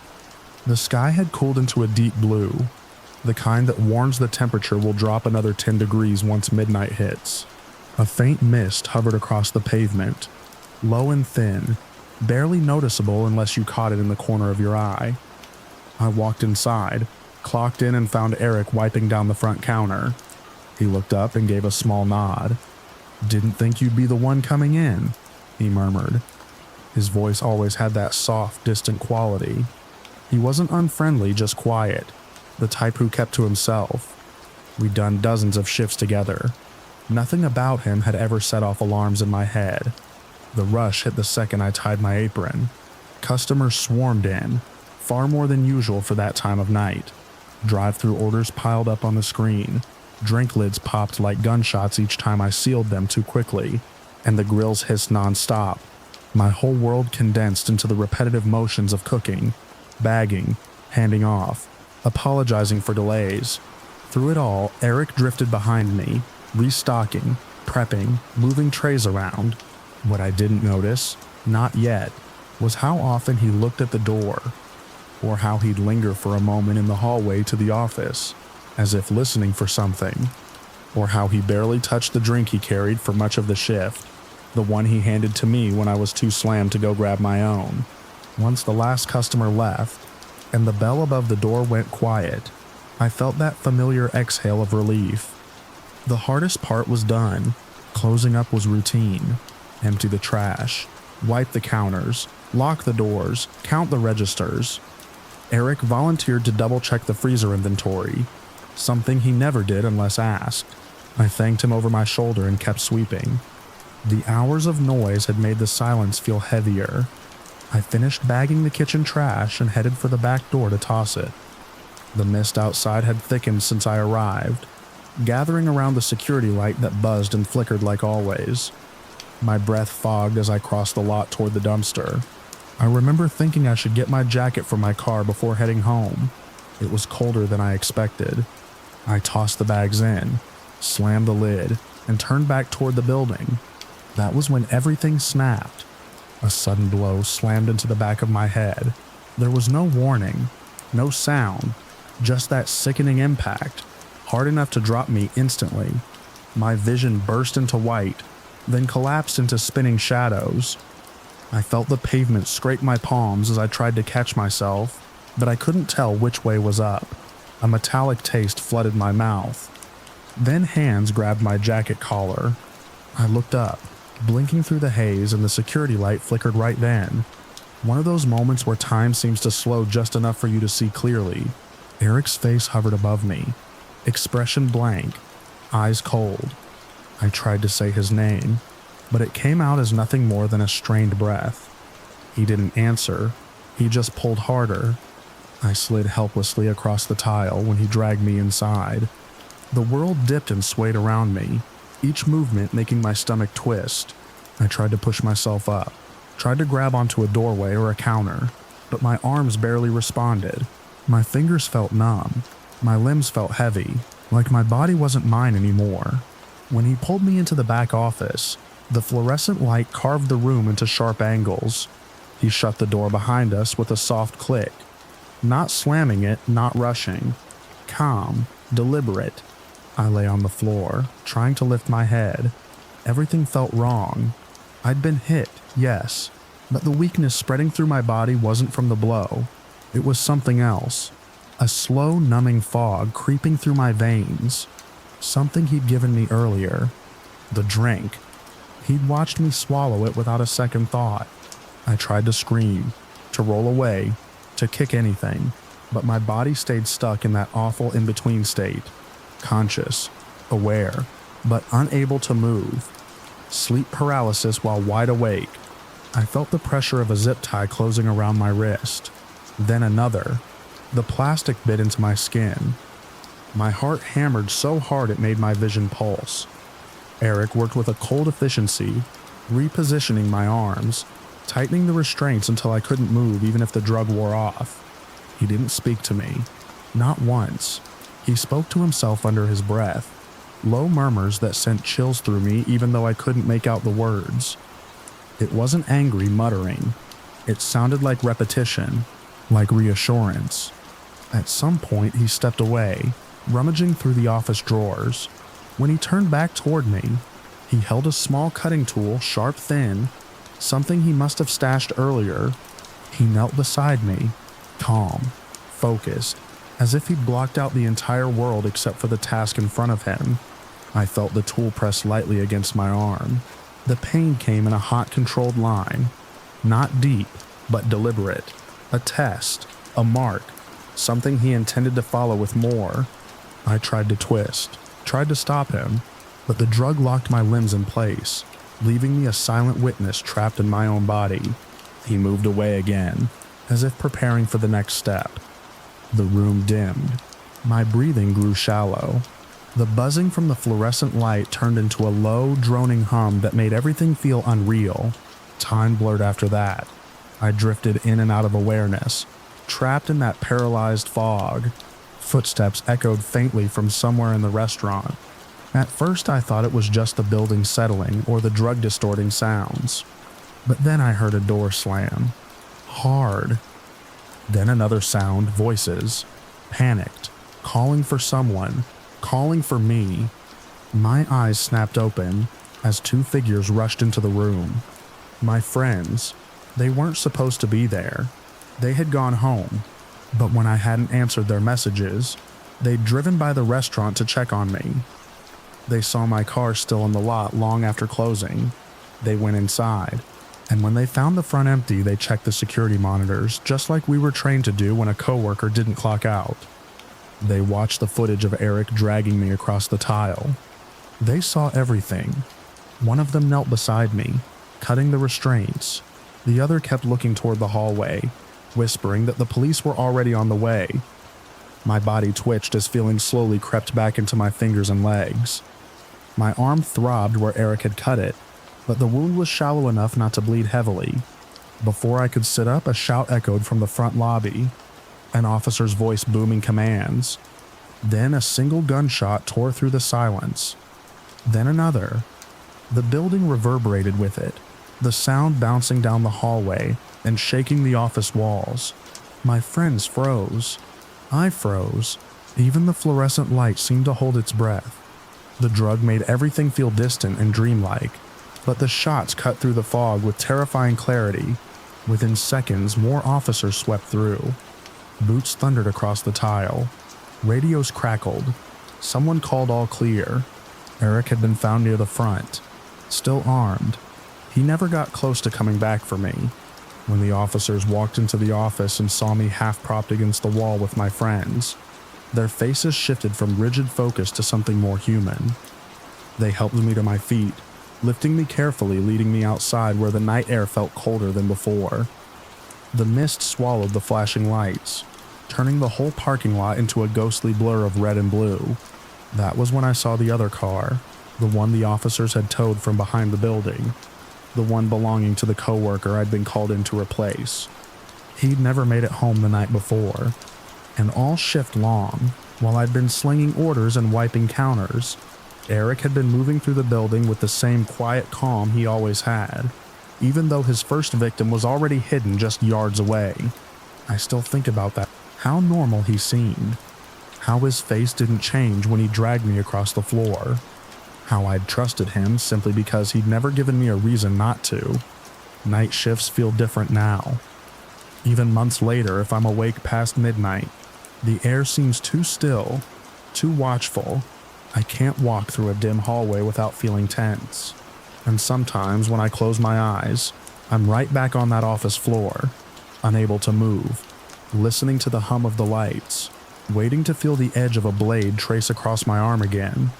People always talk about the dangers outside after dark, the empty parking lots, the shadows behind dumpsters, the strangers you can't trust. But the truth is, the scariest part of that night wasn't the darkness outside.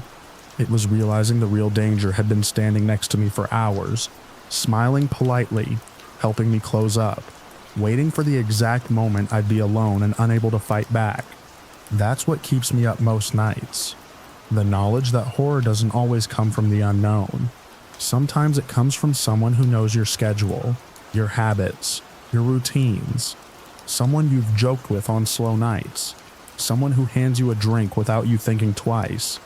Someone who waits for the perfect moment to reveal who they really are under the fluorescent lights of a quiet night shift.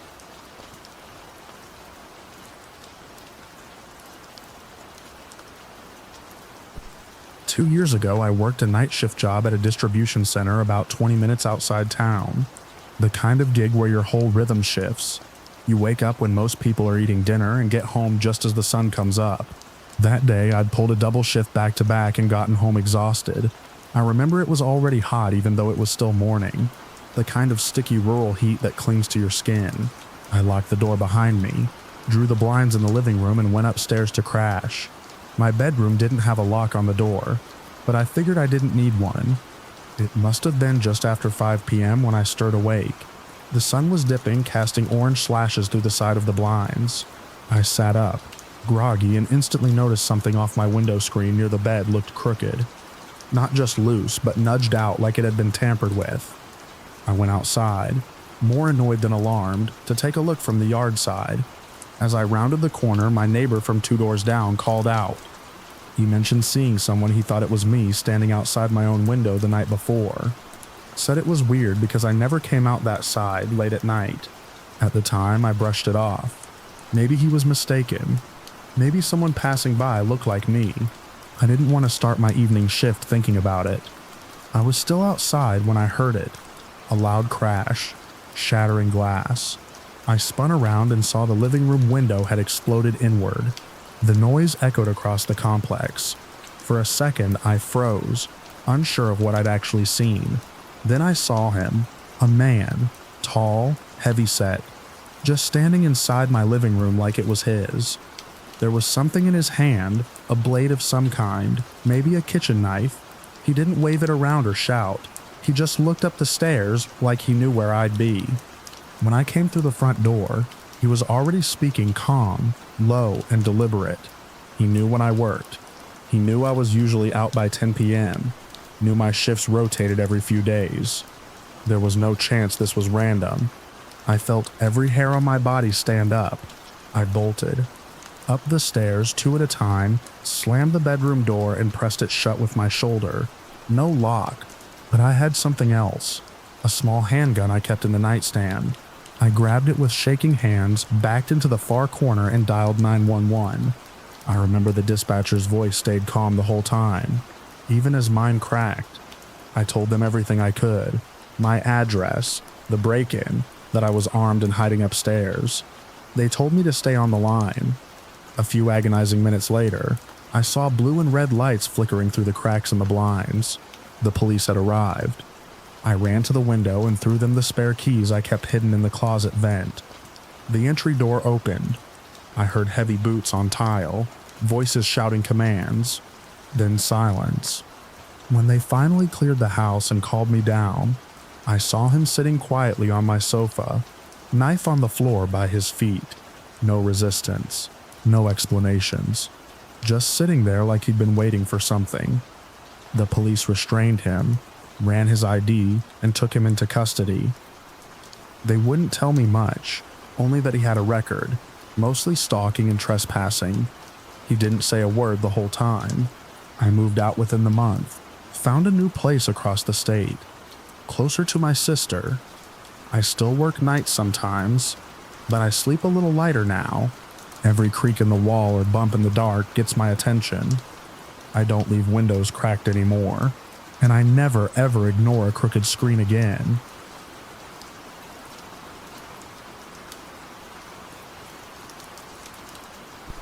I never planned on working overnights at a big retail store, but the hours suited the rest of my life, and the quiet helped me think.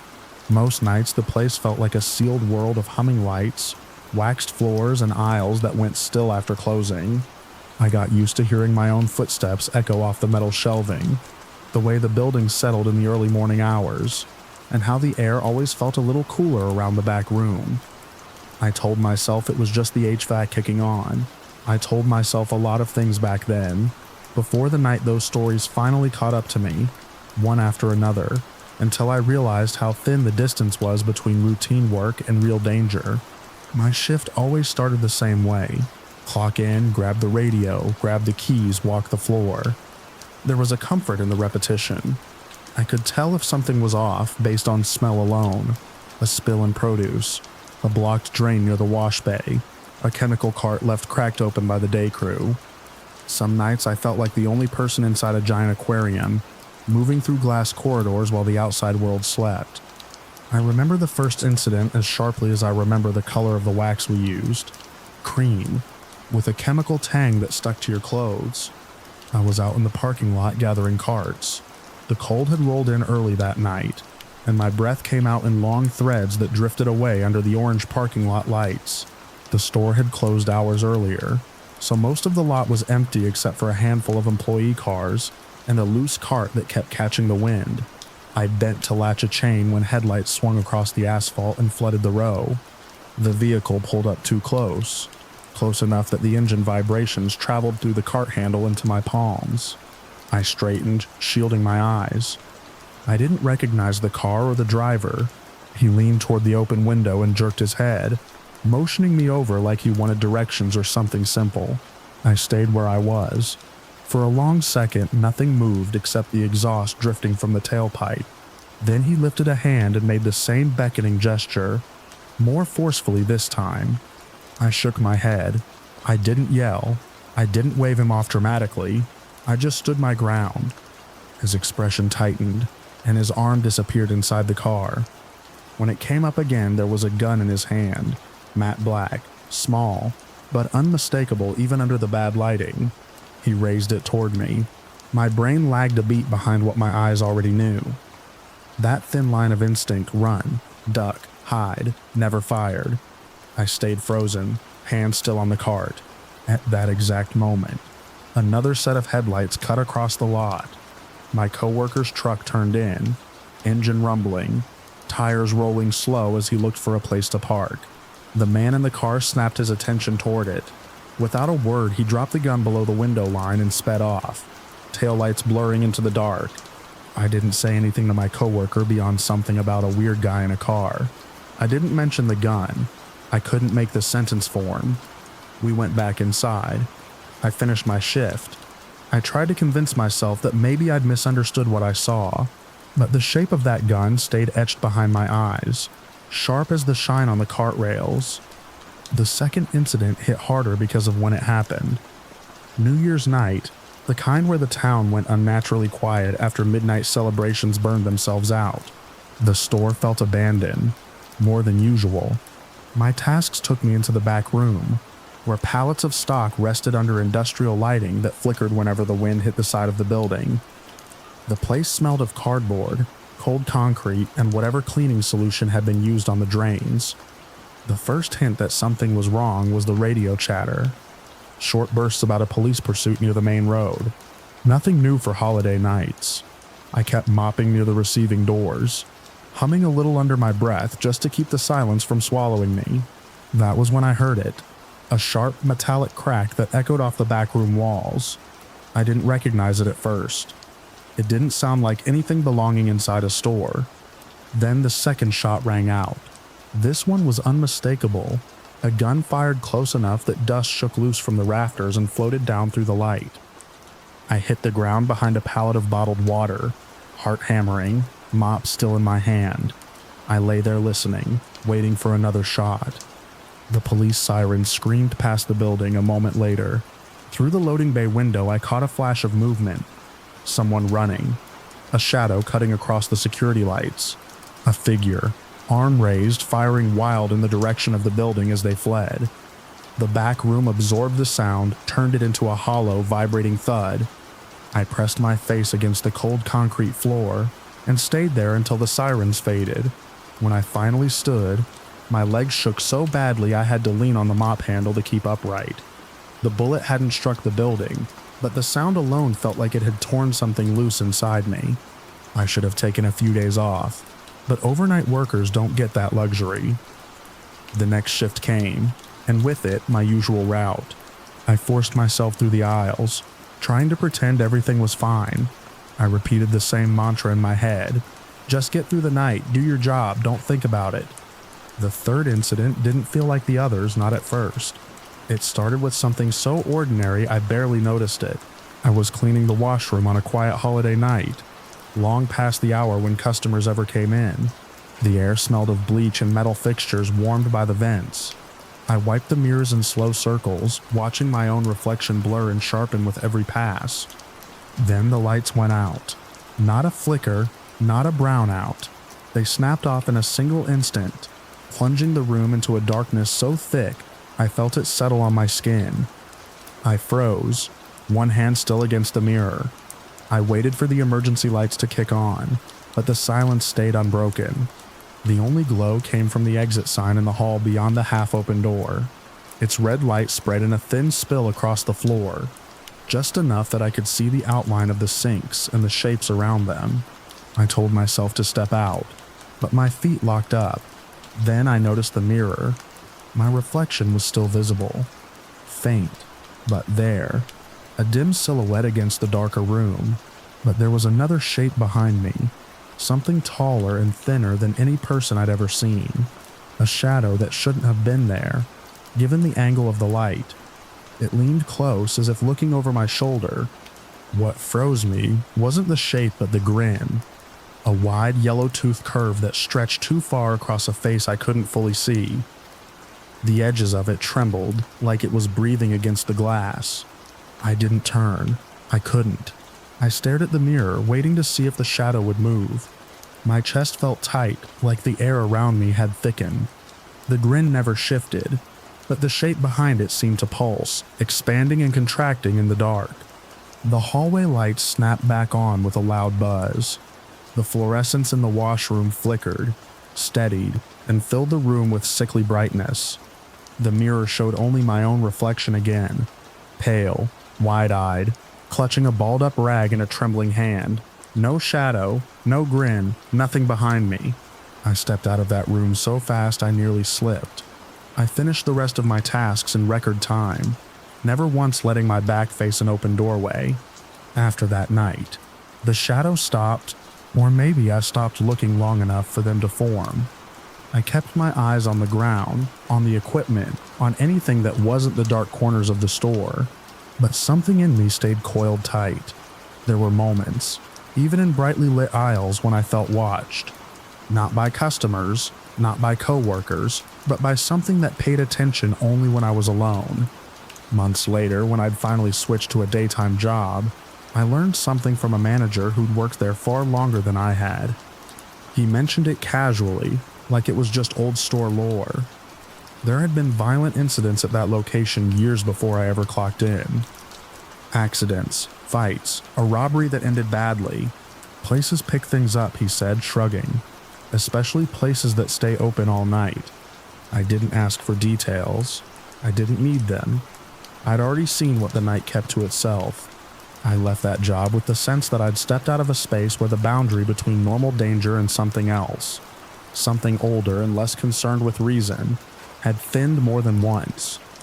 Human violence made sense. People made bad choices. People panicked. People tried to control what they didn't understand. But whatever I'd seen in that mirror, whatever had hovered behind my shoulder with that impossible grin, didn't fit into anything I could rationalize. I still think about those nights when I'm alone in a quiet room, and the lights flicker for no good reason. I still picture the outline of that car in the parking lot, the barrel of the gun pointed at me, the way the man's face went flat and cold before he drove off. I still hear the echo of that shot fired from outside the loading bay, the way it rolled through the back room like a warning, and I still feel the weight of the silence in the washroom, the moment before the lights returned, when the only thing keeping me from turning around was the certainty that something would be waiting if I did. People laugh when I say overnight shifts change you. They think it's just the sleep schedule or the isolation. But the night has its own rules, its own witnesses, its own way of showing you what hides in the places everyone else forgets once the sun comes up.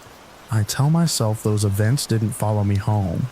I tell myself they stayed in that store, sealed behind automatic doors and concrete walls. Most nights, I believe it. Most nights,